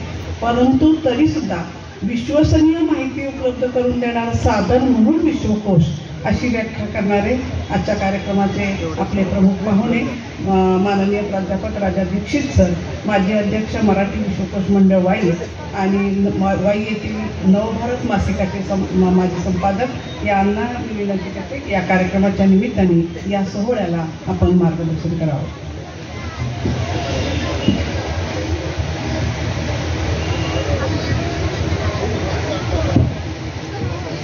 आजच्या या समारोप समारंभाचे माननीय अध्यक्ष, आता त्यांनी सांगितलं मला की डॉक्टर नाही पण तरी आदरणीय चंद्रकांत जी दळवी, आणि आपण जरी डॉक्टर आपली नसली तरी कर्मवीर अण्णांच्या रयत शिक्षण संस्थेचे जे चेअरमन आहेत ते डॉक्टरचेही डॉक्टर असतात. आपल्या भाषणातूनही त्याचा प्रत्यय आलेला आहे. तेव्हा दळवी साहेब यांची आज इथे प्रमुख उपस्थिती आहे आणि त्याला मी म्हटलं शॉर्ट बट स्वीट त्यांचं भाषण ऐकल्यावर की ते माननीय पोलीस अधीक्षक श्री तुषार जोशी, एरवी त्यांना कोणाकोणाला पाहावं लागतं, आज हे सगळं पाहतो.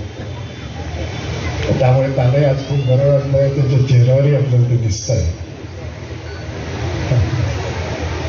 त्याच्यानंतर या संबंध हा जो ग्रंथ महोत्सव आहे त्याच्या आयोजनाची ज्यांनी फारच उल्लेखनीय अशी ज्यांची कामगिरी आहे ते आमचे मित्र प्राचार्य डॉक्टर यशवंत पाटणे, माझे मित्रवर्य, खूप दीर्घकाळचे मित्र आहेत, माझ्या जवळचे मित्र आहेत, श्री शिरीष चिटणीस, त्यांचे सर्व सहकारी, व्यासपीठावरील सर्व सन्माननीय व्यक्ती,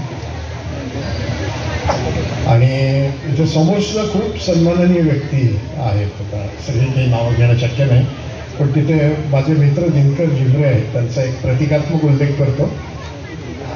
समोरच्या अनेक व्यक्ती किती सन्माननीय आहे त्याची कल्पना आहे. तिथे बसलेले आमचे पोलीस बंधू, कारण त्यांना सुद्धा ड्युटी जरी असली तरी अशी जरा गोड ड्युटी ही नेहमीच मिळते असं नाही. तर हे सगळे बंधू आमचे आणि सर्व बंधू भगिनी, आणि मुख्य म्हणजे इथे समोर उपस्थित असणारे माझे छोटे मित्र आणि मैत्रिणी, पत्रकार बंधू आहेत. आणि हे जे छोटे मित्र मैत्रिणी माझं लक्ष येत नाही. म्हणजे कुठल्या मुलींनी आपल्या मैत्रिणीला टप्पल मारली, कुठल्या मुलींनी आपल्या शेजारच्या छोट्या मैत्रिणीचा पापा घेतला, कुठला मुलगा पाय हलवत होता, हे सगळं मी पाहिलं.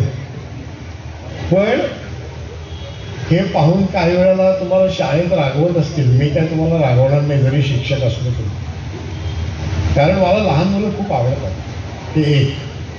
आणि दुसरं म्हणजे मला आठवतं ना, आम्हाला सुद्धा असं पकडून कार्यक्रमाला नेलं की आम्ही सुद्धा अशी चुळबुळ करत बसायचो तुमच्यासाठी. त्यामुळे मला तुमचं खूप कौतुक करायचं आहे की या कार्यक्रमाला इतका वेळ, कार्यक्रम सुरू होण्याच्या आधीपासून तुम्ही इथे बसून राहिला आहे. त्यामुळे मला खरोखर तुमचं कौतुक वाटतं. आणि काय सांगावं, उद्या तुमच्यातूनच आपण जी मोठमोठी नावं इथे ऐकली भाषणांमध्ये, क्रांतिज्योती सावित्रीबाई फुले यांचं नाव ऐकलं, जिजामातांचं नाव आपण तर नेहमीच घेतो आपण, आपल्याला वंदनीय असणारा कितीतरी नावं आहेत. तर अशा ज्या थोर स्त्रिया आहेत त्यांच्यामध्ये तुमची पण उद्या गणना झाली पाहिजे, होऊ शकेल. आमच्या नशिबाने आम्ही तेव्हा जगलो, आणि तुमच्यापैकी कोणीतरी असं मोठं झालेलं असलं तर काय सांगावं, तुम्ही आम्हाला सांगाल की सर तुमचं भाषण आम्ही ऐकलं तर बरं का. तसा दिवस येवो अशी माझी मनापासून इच्छा आहे. तर या सगळ्यांना मी ग्रंथ महोत्सवाच्या निमित्ताने, आता समारोप आहे पण माझ्या सदिच्छा देतो, तुम्हाला स्वागत करतो असं म्हणत नाही, कारण समारोप आहे, पण माझ्या सदिच्छा आपण सर्वांना देतो. आणि आजच्या या कार्यक्रमाला मला बोलवल्याबद्दल मी संयोजकांना फार अतिशय मनापासून धन्यवाद देतो. त्यांना आणखी एका गोष्टीसाठी धन्यवाद देतो, त्यांच्या योजकतेबद्दल, की हा जो सगळा परिसर आहे या परिसराला त्यांनी महर्षी विठ्ठलरामजी शिंदे नगरी हे नाव दिलं. म्हणजे आपल्याला सांगायला हरकत नाही, मला खूप आनंद वाटतो की माझं अत्यंत आदरणीय असं ते व्यक्तिमत्व आहे. खूप आदर मला वाटतो. मी जो प्रार्थना समाजाचा इतिहास लिहिला त्याच्यात त्यांची सगळी ब्राह्मण प्रार्थना चळवळ वाढवण्यासाठी त्यांनी काय कामगिरी आणि ग्रामीण भागापर्यंत केली ते लिहिलेलं आहे. आणि आत्तासुद्धा माझ्या संपादनाखाली महर्षींवर एक पुस्तक प्रकाशित होतं. महाराष्ट्रातल्या प्रबोधनामध्ये त्यांची फार मोठी कामगिरी आहे. तिथे जे त्यांचं उद्धृत दिलं त्यात सुद्धा प्रबोधन शब्द आपल्याला दिसत. तेव्हा महर्षी शिंदे नगरीमध्ये उभं राहणं हे एका पवित्र तीर्थस्थानी येण्यासारखं, आणि म्हणून मला अतिशय या गोष्टीचा आनंद वाटतो. आणि प्रवेशद्वारांना आपण काय गळू साहेब, आपण काही वेळेला नंतर वळण्याचे फायदे असतात आणि काही वेळा तोटे असतात. अनेक मुद्दे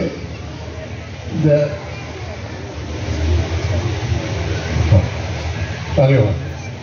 आत्ता मला चिठ्ठीवर त्यांनी कळवलं आहे की तुम्ही भाषण ऐकणारच आहात. मी तर तुमचं कौतुक केलंय, पण तुम्हाला जे पारितोषिकं मिळाले त्याच्याबद्दल ज्यांना पारितोषिकं मिळाले त्यांचाही नंतर सत्कार होणार आहे बरं का.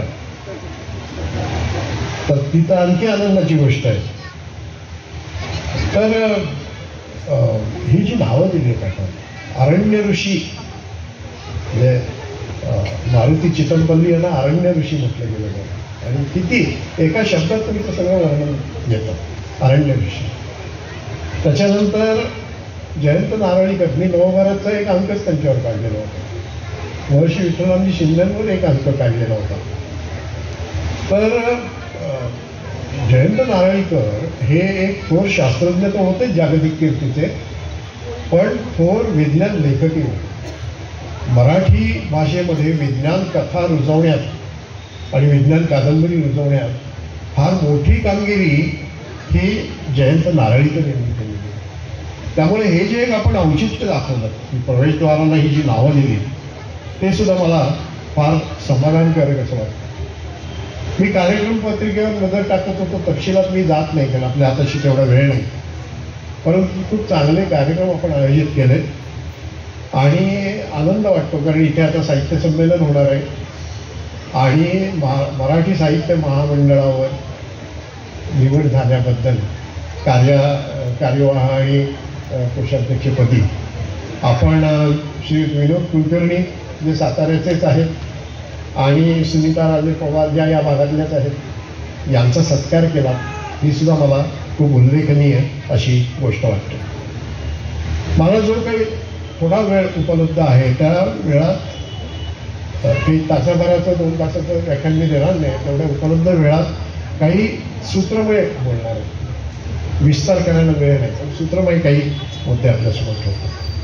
सुरुवात मी एका संस्कृत सुभाषितापासून करतो. एक जुनं सुभाषित काय आहे? आहार निद्रा भय मैथुनंच सामान्य एतत् पशुभी नराणाम धर्मो हि तेषाम अधिको विशेषः धर्मेण हीनाः पशुभी समान. तर त्यात त्यांनी असं म्हटलं आहे की आहार, खाणं, झोप या ज्या काही गोष्टी आहेत, 3-4 गोष्टी त्या ज्या नमूद केलेल्या आहेत त्याच्यात आहार, निद्रा, भय, मैथुन या ज्या सगळ्या गोष्टी आहेत, या गोष्टी माणूस आणि पशु यांच्यात सारख्याच आहेत. या बाबतीत काही भेद नाही त्यांच्यात, ते दोघांमध्ये समान अशा गोष्टी आहेत. पण धर्म ही अशी गोष्ट आहे की जी माणसाचं माणूसपण वेगळं सिद्ध करते प्राण्यांपेक्षा. तर असं ते सुभाषित आहे.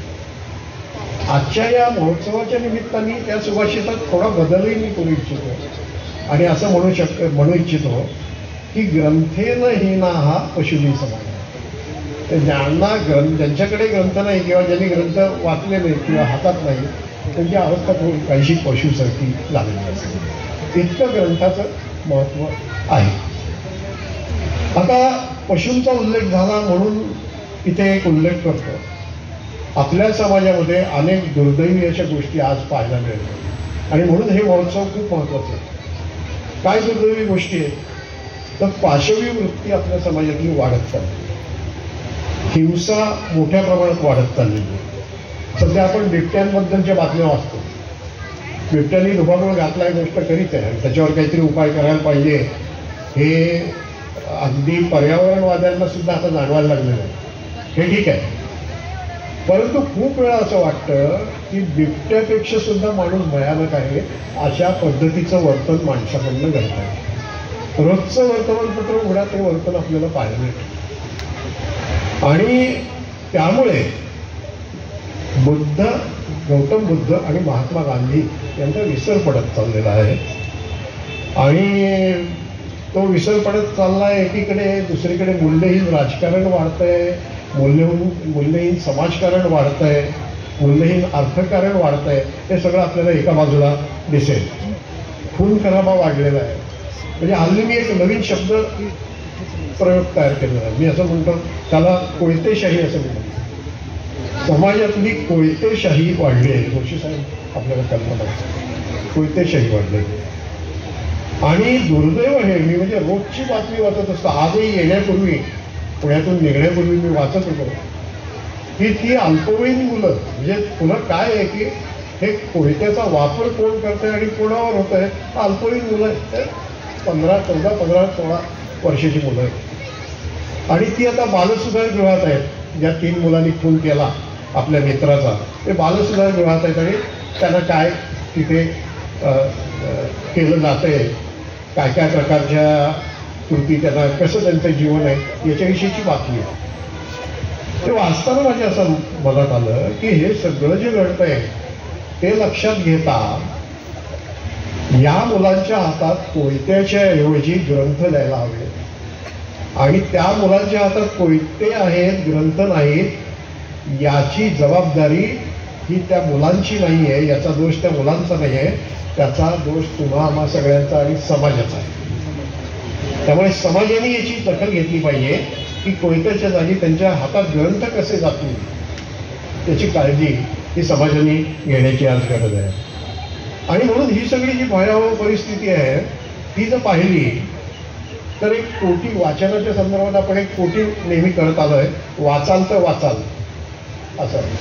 तर ही जी कोटी आपण करत आलो ती कोटी न राहता आज वाचाल तर वाचाल ही एक सामाजिक गरज बनलेली अशी परिस्थिती असं. या ग्रंथाच्या संदर्भातला विचार किंवा ग्रंथप्रेमाच्या संदर्भातला विचार अगदी 5-5 मिनिटात 3 पातळीवर मी करणार आहे. एक व्यक्तिगत पातळी, दुसरं संस्थात्मक पातळी आणि तिसरं शासकीय पातळी. या 3 संदर्भात 5-5 मिनिटं बोलणार आहे. आधी व्यक्तिगतपासून सुरुवात करतो. जे मला ओळखतात त्यांना कल्पना आहे की माझे वडील महाराष्ट्र साहित्य परिषदेची 67 वर्ष संबंधित होते.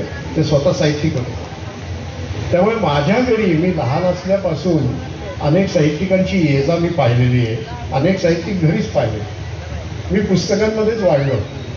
म्हणजे जसं म्हणतात ना, गवळ्याचं पोर रडलं तरी सुरावर रडतं, तशी माझी पुस्तकांच्या संदर्भातली परिस्थिती. त्यामुळे ते मी केलं. आणि म्हणून हे जे पुस्तक वेळ तेव्हापासून निर्माण झालं आणि ते कायमच पुस्तकातच मी राहिलो. तर त्याच्यात गंमत झालं, मी घराचं शिफ्टिंग जेव्हा जेव्हा केलं ना तेव्हा ते शिफ्टिंगसाठी येणारे जे हमाल असतात ते बाकीच्या सामानापेक्षा पुस्तकाचे पेटारे उचलून दमले. आणि एकदा तर त्यांनी मला सांगितलं की साहेब आम्ही एवढी पुस्तकं आयुष्यात कधी पाहिलीच नाही हो, असं त्यांनी सांगितलं. तर ही ती पुस्तकांची गंमत आहे. पण तुम्हाला एक गमतीशीर किस्सा सांगतो. त्यावेळेला मी MPhil करत होतो आणि घरात सगळीकडे पुस्तकं होती, ठेवायला मी जागा नव्हती. म्हणून मी बायकोला काय म्हणलो की अगं जे तुझं ड्रेसिंग टेबल आहे त्याच्यावर जरा थोडी पुस्तकं ठेवतो, 1-4-6. तेवढं काय आहे माझे ड्रेसिंग टेबल. म्हटलं अगं नाही थोडं काय पुस्तकं 4 ठेवली तर काय बिघडतं, जागा नाही आहे दे ना प्लीज. ती बरं होईल. आता तिने तिथे चूक केली. कारण वाढता वाढता वाढे या न्यायाने ती पुस्तकं एवढी वाढत गेली की शेवटी एकदा कळवळून ती मला असं म्हणाली की अहो आता आरशात मला माझा चेहरा दिसेल एवढी तरी जागा शिल्लक ठेवा. तर या पद्धतीचं ते पुस्तक प्रेम. पण हे पुस्तक प्रेम असल्यामुळे काय असतं, पुस्तक हे इतकं तुम्हाला वेळ लावतं. तुम्हाला एक श्रीपू भागवतांचं, मौज प्रकाशनचे श्रीपू भागवत त्यांचं उदाहरण सांगतो. नव्या पुस्तकाबद्दल ते काय म्हणायचे. मगाशी आपण बोलत होतो तेव्हा मला त्या उदाहरणाची आठवण झाली. नवं पुस्तक आहे, त्याला गंध, त्याचा एक वेगळा स्पर्श असतो, वेगळा गंध असतो. तर श्रीपू भागवतांनी असं म्हटलं की हे नवं पुस्तक जे आहे ते हाताळताना एखाद्या लहान अर्भकाच्या जावळातून हात फिरवावात असं मला वाटतं. असं ते पुस्तकाचं हे आहे. आणि म्हणून किंडल वगैरे तर बरोबरच आहे. ऑडिओ बुक्स, किंडल हे आता काळानुसार आपल्याला वापरायला लागणार आहे. पण मी तुम्हाला खरं सांगू का, मग मी अशा गोष्टींचा, तंत्रज्ञानाचा वापर करतो एवढा जमेल तेवढा, जेवढे येतं तेवढं. पण मला स्वतःला जर चॉईस दिला, निवड करायला सांगितली, तर मला स्वतःला, ज्याला हार्ड कॉपी आपण म्हणतो म्हणजे छापील पुस्तक, ते हातात घेऊन वाचायला फार आवडेल. आणि त्याबाबत मी नेहमी असं म्हणतो की हे कसं आहे माहिती का, छापील पुस्तक आणि हे आभासी पुस्तक ज्याला आपण म्हणतो, त्यात फरक काय आहे. तर जसं एखादा कृत्रिम फूल असतं, अतिशय सुंदर तयार केलेलं फूल असतं, कागदी फूल, त्याला थोडं सेंट वगैरे लावून त्याला सुवासही दिलेला असतो, त्यामुळे ते सुंदर असतं, सुवासिक असतं. परंतु ते फूल आणि बागेत उमललेलं ताजं फूल याची तुलना नाही होऊ शकत. म्हणून मला जेव्हा पुस्तक हातात घेऊन मी वाचतो तेव्हा मला त्या बागेतल्या ताज्या फुलासारखं ते पुस्तक वाटतं. ते ग्रंथप्रेमाचा माझा भाग आहे. कदाचित पुढच्या पिढ्यांच्या बाबतीत बदल होईल, पण अशी त्या ग्रंथप्रेमाच्या बाबतीतली स्थिती. आणि म्हणून हे जे ग्रंथप्रेम आहे त्यातलं मी माझ्या मुलाला आणि माझ्या विद्यार्थ्यांना ग्रंथप्रेम माझं त्यांच्यात म्हणजे ग्रंथविषयक त्यांच्या जाणीवा ज्या आहेत ते जागरूक करण्याचा कायम प्रयत्न करतो. म्हणजे साधू सांगतो, माझा मुलगा अगदी लहान असताना म्हणजे 2री 3रीत असताना मी त्याला पुस्तकासाठी म्हणजे दारामागे मावलेल्या अशा बेसक्यातल्या जागेत का होईना मी त्याला पुस्तकासाठी एक स्टीलचं कपाट घेऊन दिलं. आणि तुम्हाला सांगतो की तेवढ्या एका माझ्या कृतीने, मलाही तेव्हा कल्पना आली नाही, तेवढ्या एका छोट्या कृतीने माझ्या मुलाचं सगळं जीवन ज्ञानमय झालं, उजळून निघालं असं आहे. तसंच माझे जे विद्यार्थी होते, आता माझ्याकडे 24 विद्यार्थ्यांनी MPhil पूर्ण केलं आणि 10 विद्यार्थ्यांनी PhD म्हणजे 34 विद्यार्थ्यांना मी गायडन्स दिला या पदव्यांसाठी. आणि माझी एक पद्धत होती, कारण काय आपण वेगवेगळ्या रम्य कथा ऐकतो की हे PhD गाईड हे विद्यार्थ्यांकडनं कसे पैसे काढतात, काही काही वेळेला त्या गाईड या ही स्त्री असेल तर दिवाळीत साडी कशी दिली जाते वगैरे वगैरे, आणखी काय वाटेल ते. मी स्वतः माझ्या विद्यार्थ्यांना हे असलं तर काही माझी मागणी नसायची, असणं शक्यच नाही, कारण माझं जीवन हे लक्ष्य आहे. त्या बाबतीत कोणी माझे इतर दोष तुम्ही दाखवू शकाल, पण इथं नाही. तर त्याची PhD व्हायवा झाली विद्यार्थी किंवा विद्यार्थिनीची, ती मी सांगायचो माझ्या रूममध्ये या, हे सगळी व्हायवा झाल्यावर मला भेटायला या. आणि भेटायला आले की मी त्यांना त्यांच्या हातात एक पुस्तक मी त्यांना भेट द्यायचो. त्यांच्याकडनं घेण्याचा प्रश्न होता, मी पुस्तक त्यांना भेट द्यायचो. ही प्रथा म्हणून मी विकसित केलेली होती. आणि त्याचं अप्रूप माझ्या एका इराणी विद्यार्थ्याला कारण तो वेगवेगळ्या दंतकथा ऐकायचा की इराणी विद्यार्थ्यांना लुटणारे असे काही PhD गाईड्स काय काय त्यांच्याकडनं घेत असत हे त्यांनी ऐकलेलं होतं. आणि तो पहिल्यांदाच मला भेटायला आला तेव्हा त्यांनी काहीतरी मला किस्से दिले. मी म्हटलं काय आहे सर गिफ्ट, म्हटलं ठीक आहे मी आत्ता ठेवून येतो पण नो गिफ्ट हिअर आफ्टर. तर एकदा माझा वाढदिवस होता, मुलं मला काहीतरी फुलं वगैरे आणून दिली, तर त्यांनी मला चाचरत घाबरत विचारलं की sir I want to give you flowers, present you the flowers, can I do that. तर त्याला म्हटलं ठीक आहे. आणि तो पाहत होता मला नमस्कार करताय, तर तो इराणी विद्यार्थी मला वाटून नमस्कार करत असेल. असं हे म्हणजे ते पेरत जावं लागतं ग्रंथप्रेमी. आणि मग त्याच्या PhD थिसिसमधला इराणमध्ये जाऊन त्यांनी त्याचा ग्रंथ प्रकाशित केला आणि तो ग्रंथ जो आहे तो मला त्यांनी पाठवला. त्याची प्रस्तावना माझी त्याला त्यांनी छापलेली आहे. तर हे फार आनंदाचे क्षण असतात. आणि म्हणून मी विद्यार्थ्यांना काय सांगतो की, आणि हे मुलांना तुम्ही लक्षात ठेवा, ग्रंथविषयक पुस्तकाविषयी हिंसा करू नका. हिंसा केवळ माणसाच्या बाबतीत असते असं नाही, पुस्तकाविषयी. आता बघा काही जण वाचत असतात, असं करून पुस्तक मोडकून ठेवतात. काही जर खोड घालायची तर ते पुस्तकाचं पान म्हणजे जसा कान पिळावा ना तसं पुस्तकाचं पान दुमडून असं ठेवतात. पुन्हा पेननी करतात, फ्लोरोसंट हल्ली कलर वापरतात आणि ते पुस्तक जे आहे ते इतकं विद्रूप करून टाकतात. तर याला मी पुस्तकाविषयीची हिंसा म्हणतो. ग्रंथालयात गेलात तर काही पुस्तकांची पानच फाडून नेलेली असतात. ही पुस्तकाविषयीची हिंसा आहे. त्यामुळे मी माझ्या विद्यार्थ्यांना नेहमी सांगत होतो की पुस्तकाविषयी हिंसा बाळगू नका. हे अत्यंत चुकीचं आहे. ग्रंथसंस्कृतीचा हा भाग आहे की पुस्तकाबद्दल आदर पाहिजे आणि ते काळजीपूर्वकच वापरलं पाहिजे. माझा मुलगाच सांगतो, त्यांनी एक लेख लिहिला, माझ्यावर एक अंक निघाला त्याच्यात, तर त्यांनी लिहिलं की बाबांनी लहानपणी पुस्तकं वाचायची सवय तर लावली पण ते कसं हाताळावं हे शिकवलं. म्हणून त्यावेळेपासूनची माझी पुस्तकं आज 44 वर्ष त्यावेळेपासूनची माझी पुस्तकं आजही चांगल्या अवस्थेत आहेत. याचं कारण बाबांनी लावलेली सवय. तर पुस्तक चांगलं हाताळता आलं पाहिजे आपल्याला. आणि थोडा करा म्हणजे मी स्वतः एक पथ्य पाळतो. माझं जे दुसऱ्याच्या पुस्तकावर मी चिकनही खूण करत नाही. माझ्या स्वतःची जी प्रत आहे त्याच्यावर ती सुद्धा एक पद्धत आहे, शिस्त आहे. शिस्तनशीलने बारीक खुणा करतो. हे स्वतःच्या प्रतीवर करतो कारण त्याचा उपयोग करायचा असतो संदर्भासाठी. पण एरवी नाही. म्हणून पुस्तक कसं वापरतो आपण, कसं वाचतो आणि कसं वापरतो, हे दोन्ही महत्त्वाचं आहे. ते सगळ्यांनी लक्षात जरूर ठेवावं. आता ग्रंथप्रेमाविषयी थोडासा उल्लेख करतो की अनेक व्यक्तिगत ग्रंथालयं जी आहेत उभी राहिलेली, त्याची जगाच्या इतिहासात कितीतरी चांगली उदाहरणं आहेत. म्हणजे प्राचीन इजिप्तमधलं टॉलेमी घराणं हे यासाठी प्रसिद्ध होतं. रोममधला तत्वज्ञ सिसेरो याचं फार मोठं ग्रंथसंग्रहालय होतं. मध्ययुगात प्रबोधन काळात इटलीतलं जे फ्लॉरेन्सचं जे मेडिसी घराणं होतं ते पुस्तक संग्रहाबद्दल प्रसिद्ध होतं.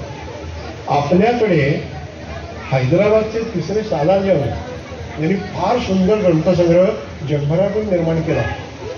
तसंच तंजावरचे सरपंजीराजे भोसले यांचा विशेषतः सरस्वती महालबद्दल आपण ऐकलं असेल, त्यांचा ग्रंथसंग्रह खूप प्रसिद्ध आहे. मगाशी राजा प्रतापसिंह सातारचे राजे त्यांचा उल्लेख आपण केला. तसंच सातारच्या सुमित्राराजे भोसले यासुद्धा अतिशय ग्रंथप्रेमी होत्या, हे जाणकारांना इथल्या माहिती असेल. अमेरिकेमध्ये टॉमस जेफरसन किंवा इंग्लंडमध्ये लॉर्ड मेकॉले अशी पुष्कळ उदाहरणं आहेत. सगळी काही यादी मी देत नाही, पण इथे दोन उल्लेख मी करतो. एक जो उल्लेख आहे तो डॉक्टर बाबासाहेब आंबेडकर यांचा. बाबासाहेबांनी इतका प्रचंड ग्रंथसंग्रह, म्हणजे त्यांची विद्वत्ता जी होती ती फार असामान्य अशी, अशा कोटीतली विद्वत्ता होती. आणि बाबासाहेबांचं जे ग्रंथप्रेम होतं ते कसं होतं याचं एक उदाहरण तुम्हाला देतो फक्त.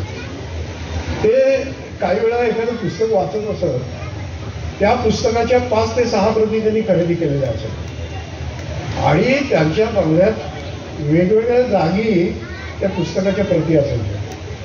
म्हणजे जिथे जाईन तिथे मला पुस्तक वाचता आलं पाहिजे, त्याच्यासाठी इकडे तिकडे शोधाशोध करावी लागतं का मला, तिथे जिथे जातील तिथे ते पुस्तक ते वाचत असतात. काय विलक्षण ग्रंथप्रेम हे बाबासाहेबांचं होतं. त्यांच्या चरित्रामध्ये तुम्हाला त्याची अनेक उदाहरणं सापडू शकतील. तसं दुसरं उदाहरण जे आहे ते दत्तोवन पोद्दारांचं. दत्तोवन पोद्दारांचा ग्रंथसंग्रह इतका प्रचंड मोठा होता, तो पुढे शिप्रमंडळीकडे होता.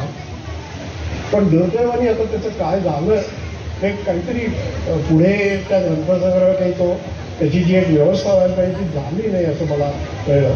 पण फार मोठा ग्रंथसंग्रह. मला आठवतंय मी एकदा कॉलेजमध्ये असं युनिव्हर्सिटीत शिकत होतो तेव्हा कार्यक्रमासाठी दत्तोवनांना घेऊन जायची जबाबदारी माझ्याकडे.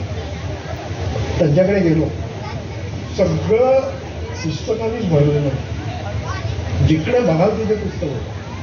आणि मग त्यांना घेऊन जायला लागलो तेव्हा जिल्ह्यातून होतं त्यांना हात धरायला लागलो. म्हणलं हात कशाला धरतायस, मी समर्थ आहे, मी येतो बरोबर. म्हणजे खूप म्हातारे होते पण ते आले. आणि त्यांचं म्हणजे माझ्या वडिलांचे त्यांचे फार जवळचे संबंध होते, म्हणून मला माहिती आहे की पुस्तकं त्यांची जी होती ना, म्हणजे त्यांचं एक पुस्तक लिहिण्यात माझे वडील होते. ती त्यांच्याकडे जाऊन ते बोलायचे, म्हणजे 100 टिळकांचे 100 सांगायचे. वडील वाईला जायचे, ते त्यांना सांगायचे, ते यायचे, ते लिहायचे, त्यांना दाखवायचे आणि त्यांचे बारीक अक्षरात पूर्ण दुरुस्त्या केलेल्या लिहिलेलं हे पोद्दारांचं हस्ताक्षर, त्यांची पत्र माझ्या संग्रही आहे. तर ते एक ग्रंथप्रेमाचं डॉक्टर राजीव डेऱ्यांचं उदाहरण आहे. खूप उदाहरणं आपल्याला देता येतील. त्यामुळे हे व्यक्तींच्या अरुण टिकेकरांचा फार उत्तम असा ग्रंथसंग्रह, ती खूप आहे उदाहरणं, पण त्यातली जात नाही. आता सामाजिक पातळी जी आहे तिथे 2च फक्त उदाहरणं सांगतो. एक आमच्या सावित्रीबाई फुले पुणे विद्यापीठाचं सांगतो की आमच्याकडे एकदा अशी प्रथा सुरू झाली की पाहुण्यांना आपण जे गुच्छ देतो ते गुच्छ देणं बंद करायचं. म्हणजे सर्क्युलर निघालं आणि गुच्छाच्या ऐवजी पुस्तक द्या आणि त्याच्यासाठीचं बजेट मंजूर होत असेल. पुस्तकांना पावती सादर करा, तो खर्च मंजूर केला पाहिजे. त्यामुळे तेव्हापासून आम्ही आलेल्या वक्त्यांना पुस्तकं द्यायला फार चांगली प्रथा ही विद्यापीठाने सुरू केली. आणि दुसरं उदाहरण जे आहे ते पुण्याच्या महाराष्ट्र साहित्य परिषदेचं आहे. आपण त्याचे प्रतिनिधी आहोत. साहित्य परिषदेने 2 उल्लेख करतो. एक फार उदात्त असा गोष्ट आहे की आमच्या पुण्यामध्ये अनेक पुस्तक विक्रेते रस्त्यावर जुनी पुस्तकं मांडत जातात. आणि मी अनेकदा तिथलं पुस्तकं विकत घेतली, कारण कुठेही न मिळणारं पुस्तक तिथे मिळतं जीवन. तर साहित्य परिषदेने त्या पुस्तक विक्रेत्यांचा सत्कार केला, फार महत्वाचं अशी गोष्ट आहे. आणि दुसरं साहित्य परिषदेत म्हणजे अनेक गोष्टी आहेत, पण दुसरी आहे पण की इथे तुम्हाला आठवण असेल या भागातल्या लोकांना की 4-5 वर्षापूर्वी खूप पूर आला आणि हाहाकार माजला आणि अनेक ग्रंथालयांमध्ये पुस्तकांचा अक्षरशः लगदा झाला. त्यावेळेला परिषदेने आवाहन केलं की परिषदेत पुस्तकं आणून द्या, आम्ही ती तिकडे पोहोचवणार आहोत आणि चांगल्या अवस्थेतली पुस्तकं द्या, फाटकी तुटकी जुनी पाणी नको.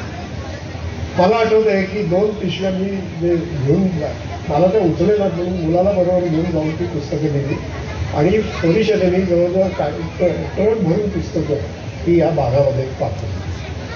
तेव्हा ग्रंथप्रेम हे असं असलं पाहिजे. ग्रंथप्रेम हे स्वार्थी असता कामा नये, ते निस्वार्थ असलं पाहिजे. आणि म्हणून मी मुद्दाम ही उदाहरणं ही आपल्यासमोर ठेवलेली आहे. दुसरं, आता शासकीय पातळीकडे आपण जेव्हा येतो तेव्हा असंच 1-2 गोष्टी सांगून पुढे जातो आणि समारोप करतो की शासन अनेक गोष्टी करतं. मी शासनाला दोष देणार नाही.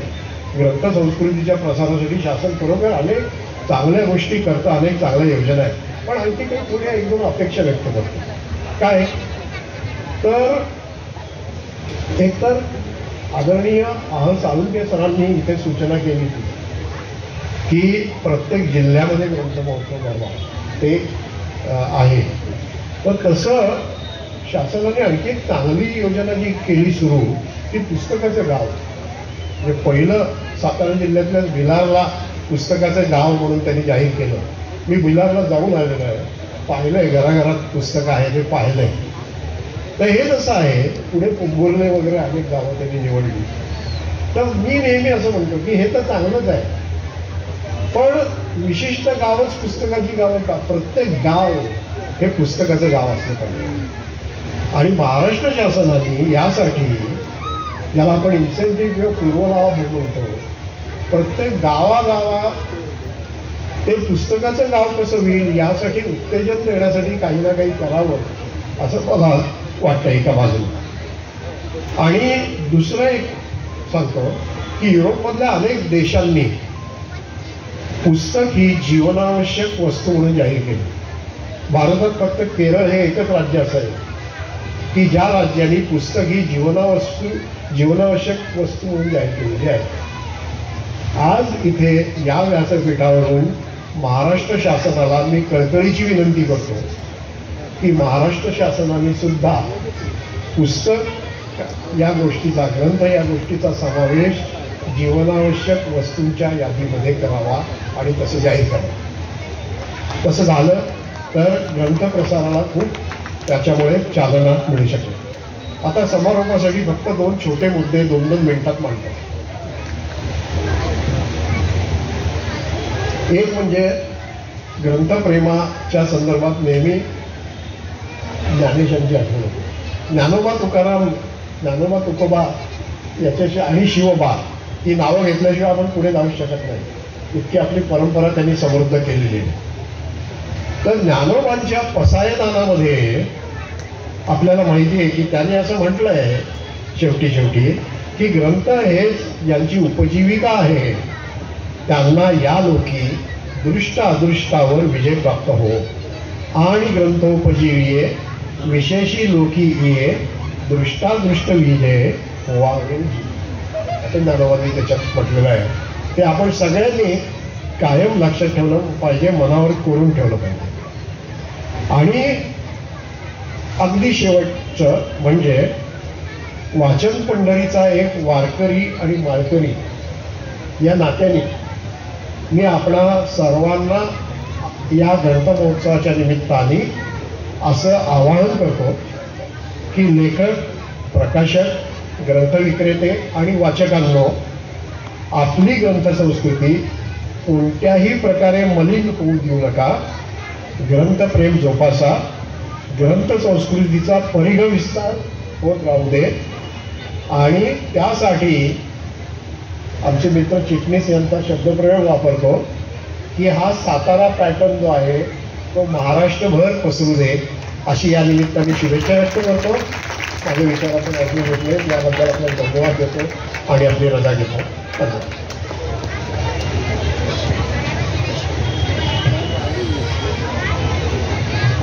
धन्यवाद सर. प्रत्येक गाव हे पुस्तकाचं गाव व्हायला पाहिजे आणि पुस्तक ही जीवनावश्यक वस्तू व्हायला पाहिजे. खूप सुंदर संदेश आणि खूप सुंदर विचार या ठिकाणी आपण सर मांडलात आणि आमचा सातारचा ग्रंथ महोत्सव निश्चित ही गोष्ट आमच्या समोरची मुलं ही लक्षात ठेवतील आणि त्याप्रमाणे आचरण होईल. यानंतर हा ग्रंथ महोत्सव पहिल्या दिवसापासून आजपर्यंत जो वेगवेगळ्या लोकांच्यामुळे, विद्यार्थ्यांमुळे, शिक्षकांमुळे, अनेक हातांमुळे संपन्न होत असतो, त्या सर्वांचे आभार व्यक्त होतील आणि त्यानंतर सर्व शाळांचे बक्षीस वितरणाचा कार्यक्रम होणार आहे.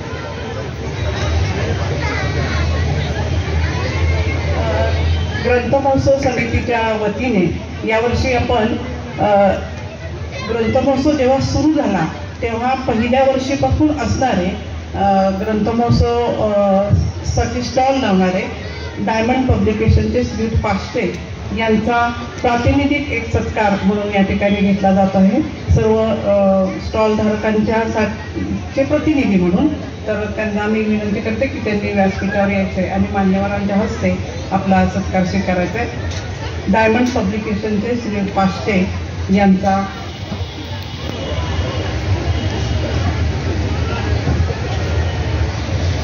आजचे सन्माननीय अतिथी यांच्या हस्ते त्यांचा सत्कार.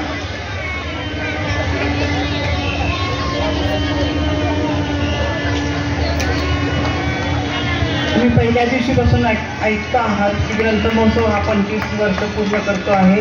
25 वर्ष सलग या ग्रंथ महोत्सवासाठी कोणतंही कारण अडचण न आणता दरवर्षी स्टॉल लावणारे हे पाष्टे यांचा खूप मोठा हा हातभार ग्रंथ महोत्सवाला आहे. धन्यवाद. आणि यानंतर राजकुमार निकम साहेब आपल्या ग्रंथ महोत्सवाचे मुख्य समन्वयक. आभार व्यक्त. सातारा जिल्हा ग्रंथ महोत्सव समितीच्या वतीनं आयोजित केलेल्या या 25व्या ग्रंथ महोत्सवाच्या समारोप प्रसंगी आज आपल्याला मार्गदर्शन करण्यासाठी आदरणीय प्राध्यापक दीक्षित सर, जे मराठी विश्वकोश महामंडळाचे अध्यक्ष आहेत, त्यांनी आपल्याला बहुमोल मार्गदर्शन केलं. याबद्दल ग्रंथ महोत्सव समितीच्या वतीनं मी त्यांचे मनपूर्वक आभार मानतो. त्याबरोबर आजच्या कार्यक्रमाला प्रमुख अतिथी म्हणून माजी सनदी अधिकारी आणि रयत शिक्षण संस्थेचे चेअरमन आदरणीय चंद्रकांत दळवी साहेब यांनी आपल्याला खूप बहुमोल असं मार्गदर्शन केलं. खरं तर दळवी साहेब आपला निडळ ग्रामविकासाचा जो पॅटर्न आहे हाच डोळ्यासमोर ठेवून महाराष्ट्रातल्या अनेक गावांनी ग्रामविकासामध्ये सुधारणा केल्या. सातारा जिल्ह्यामधील निढळनंतर लोधवडे आणि धामनेर या गावांनीही राज्यामध्ये केवळ आपला आदर्श डोळ्यासमोर ठेवून पुरस्कार त्यांना प्राप्त झाला. आता आपलं मार्गदर्शन आम्हा सर्वांसाठी अतिशय महत्त्वाचं होतं. झिरो पेंडन्सी हे पुणे विभागामध्ये सुरू केलेलं अभियान संपूर्ण राज्यानं स्वीकारलं आणि त्यानंतर राज्याच्या सर्व विभागामध्ये झिरो पेंडन्सीच्या दिशेने काम सुरू झालं. तेव्हा आपणही अतिशय बहुमोल आम्हाला मार्गदर्शन केलं आहे. त्याबद्दल आपले मनपूर्वक आभार. आपल्या जिल्ह्याचे पोलीस प्रमुख आदरणीय माननीय तुषार जोशी साहेब, खरं तर यांनी आपल्याला खूप महत्त्वपूर्ण असं मार्गदर्शन केलेलं आहे. त्याचबरोबर त्यांची उपस्थिती ही आम्हा सर्व ग्रंथ महोत्सव समितीला प्रेरणादायी आहे, मार्गदर्शक आहे. त्याबद्दल सर आम्ही आपणा सर्वांचे मनपूर्वक आभार मानतो. आज या कार्यक्रमासाठी अनेक मान्यवर या ठिकाणी उपस्थित आहेत. त्यामध्ये शिवाजी विद्यापीठाचे माजी कुलगुरू माननीय अशोक भोईटे सर, त्याचबरोबर महिला महाविद्यालयाचे प्राचार्य माननीय प्राचार्य डॉक्टर शिवलिंग मेनकुदळे सर हे या ठिकाणी उपस्थित आहेत. त्यांचे मनपूर्वक आभार. या कार्यक्रमासाठी आझाद कॉलेज ऑफ एज्युकेशनच्या प्राचार्या माननीय नरोडे मॅडम त्याही उपस्थित आहेत. त्यांचेही मनपूर्वक आभार. या कार्यक्रमासाठी उपस्थित असणारे आणि दरवर्षी करतो आमच्या ग्रंथ महोत्सवामध्ये आम्हाला सहकार्य करणारे आपल्या सातारा शहराचे माजी नगराध्यक्ष माननीय प्रकाश गवळी साहेब, आपलेही मी मनपूर्वक आभार मानतो. या कार्यक्रम या खरं तर या उत्सवासाठी प्रकाशकांनी जे आम्हाला बहुमोल सहकार्य केलं त्या सर्व प्रकाशकांचे मी मनपूर्वक आभार मानतो. ज्येष्ठ पत्रकार आदरणीय जिमरे सर यांचेही मी मनपूर्वक आभार मानतो.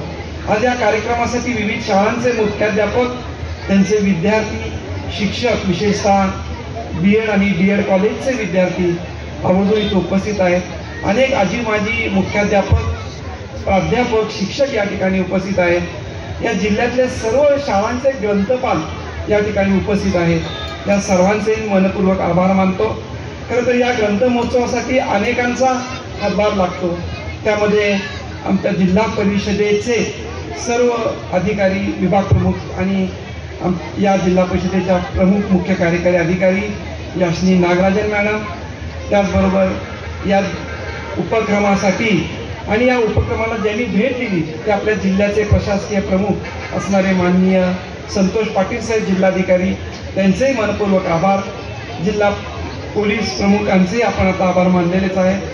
त्याचबरोबर नगरपालिकेचंही फार मोठं सहकार्य आम्हाला लाभतं, त्याबद्दल त्यांचेही प्रशासकीय अधिकारी CO सरांचे आभार. आणि त्याचबरोबर अनेकांनी यामध्ये जे सहकार्य केले, विशेषतः RSPचे आमचे सगळे शिक्षक आहेत, त्याचबरोबर सगळे ग्रंथपाल आहेत, खाजगी ग्रंथालय आहेत, शासकीय ग्रंथालय आहेत, त्यांच्या ग्रंथपालांनी सुद्धा या ठिकाणी उपस्थित दर्शवली, त्याबद्दल आभार. आणि आपले जे पत्रकार आहेत या सर्व पत्रकारांचे, आमच्या सर्व प्रिंट मीडिया आणि आमच्या ज्या इतर जे मीडिया आहे चॅनल, या सर्वांचे मी मनपूर्वक आभार मानतो. जवळपास 4 दिवस पूर्ण वेळ त्यांनी विविध वृत्तपत्रांमधून, चॅनेलमधून या ग्रंथ महोत्सवाला प्रसिद्धी दिली.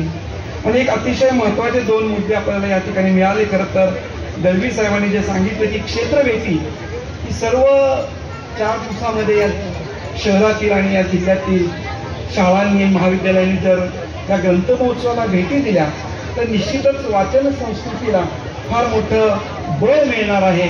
आणि मला सर खात्री आहे की आम्ही निश्चित तुम्हाला शब्द देतो की पुढच्या वर्षी जो आमचा रौप्य महोत्सवाचा समारोप होईल ग्रंथ महोत्सवाचा, त्यावेळेस या जिल्ह्यातील यांनी आपल्या शहरातील महाविद्यालय, विद्यालय निश्चित क्षेत्रभेटी देतील. आणि त्याचबरोबर मी महाराजा सयाजीराव विद्यालयाचे विशेष आभार मानतो की त्या प्रांगणामधून, कर्मवीर समाधी परिसरामधून जी आमची ग्रंथदिंडी निघाली. तर आमचा हा पहिला प्रयोग होता.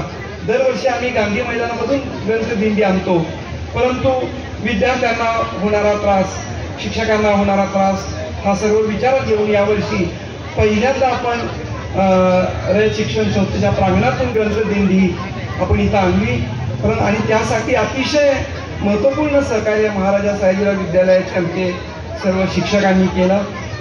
सर मेनपुरे सर इथे त्यांनी आम्हाला खूप सहकार्य केलं, संस्थेने सहकार्य केलं, त्याबद्दल त्यांचे मनपूर्वक आभार. आणि यानंतर ज्या शाळा ज्यांनी सांस्कृतिक कार्यक्रमामध्ये उत्तुंग असं यश मिळवलं आहे ते सगळे विद्यार्थी, त्यांना खूप उत्सुकता आहे की बक्षीस घेण्याची मान्यवरांच्याकडून. तेव्हा मी या ठिकाणी थांबतो आणि पुढील सूत्र मान्य सुनीता कदम. धन्यवाद सर. आपण ग्रंथमहोत्सवाच्या उद्घाटनाच्या कार्यक्रमाच्या वेळेला सुद्धा एका पुस्तकाचं प्रकाशन घेतलं होतं. आज समारोपाच्या क्षणी सुद्धा एका पुस्तकाचं प्रकाशन या ठिकाणी होत आहे. यशाचा कानमंत्र अशा नावाचं हे पुस्तक आहे. विद्यार्थ्यांच्या सर्वांगीण विकास, व्यक्तिमत्व विकास, गुणवत्ता वाढ या दृष्टीने उत्तम संस्कारक्षम असं हे पुस्तक आहे. लेखिका हर्षदा पाटणे आणि उज्ज्वला ठोके असं दोघींनी मिळून हे लेखन केलेलं आहे. आणि त्याचे प्रकाशक आहेत प्राध्यापक श्री सुनील पाटणे यांचा या पुस्तकाचं प्रकाशन समारंभ मी विनंती करते. आजच्या कार्यक्रमाचे अतिथी माननीय तुषार जोशी सर यांना विनंती करते की त्यांनी आपल्या शुभ हस्ते या पुस्तकाचं प्रकाशन करावं.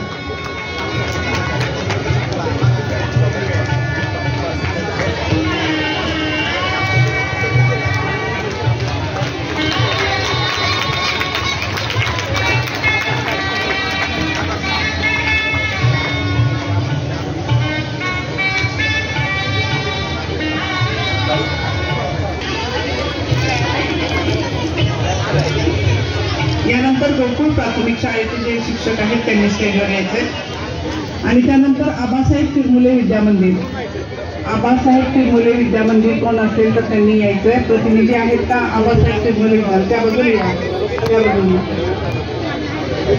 आणि त्यानंतर नवीन मराठी शाळा, नवीन मराठी शाळेचं कोणी असेल तर त्यांनी यायचंय. जिजामाता प्रॅक्टिसिंग स्कूल आपल्यासमोर होतं. त्यानंतर गोकुळ प्राथमिक शाळेचे शिक्षक आपल्यासमोर. तुम्ही आहे का प्रतिनिधी? लोकमंगल प्राथमिक शाळा सोडवली. प्रतिनिधी असतील तर त्यांनी तयार व्हायचंय.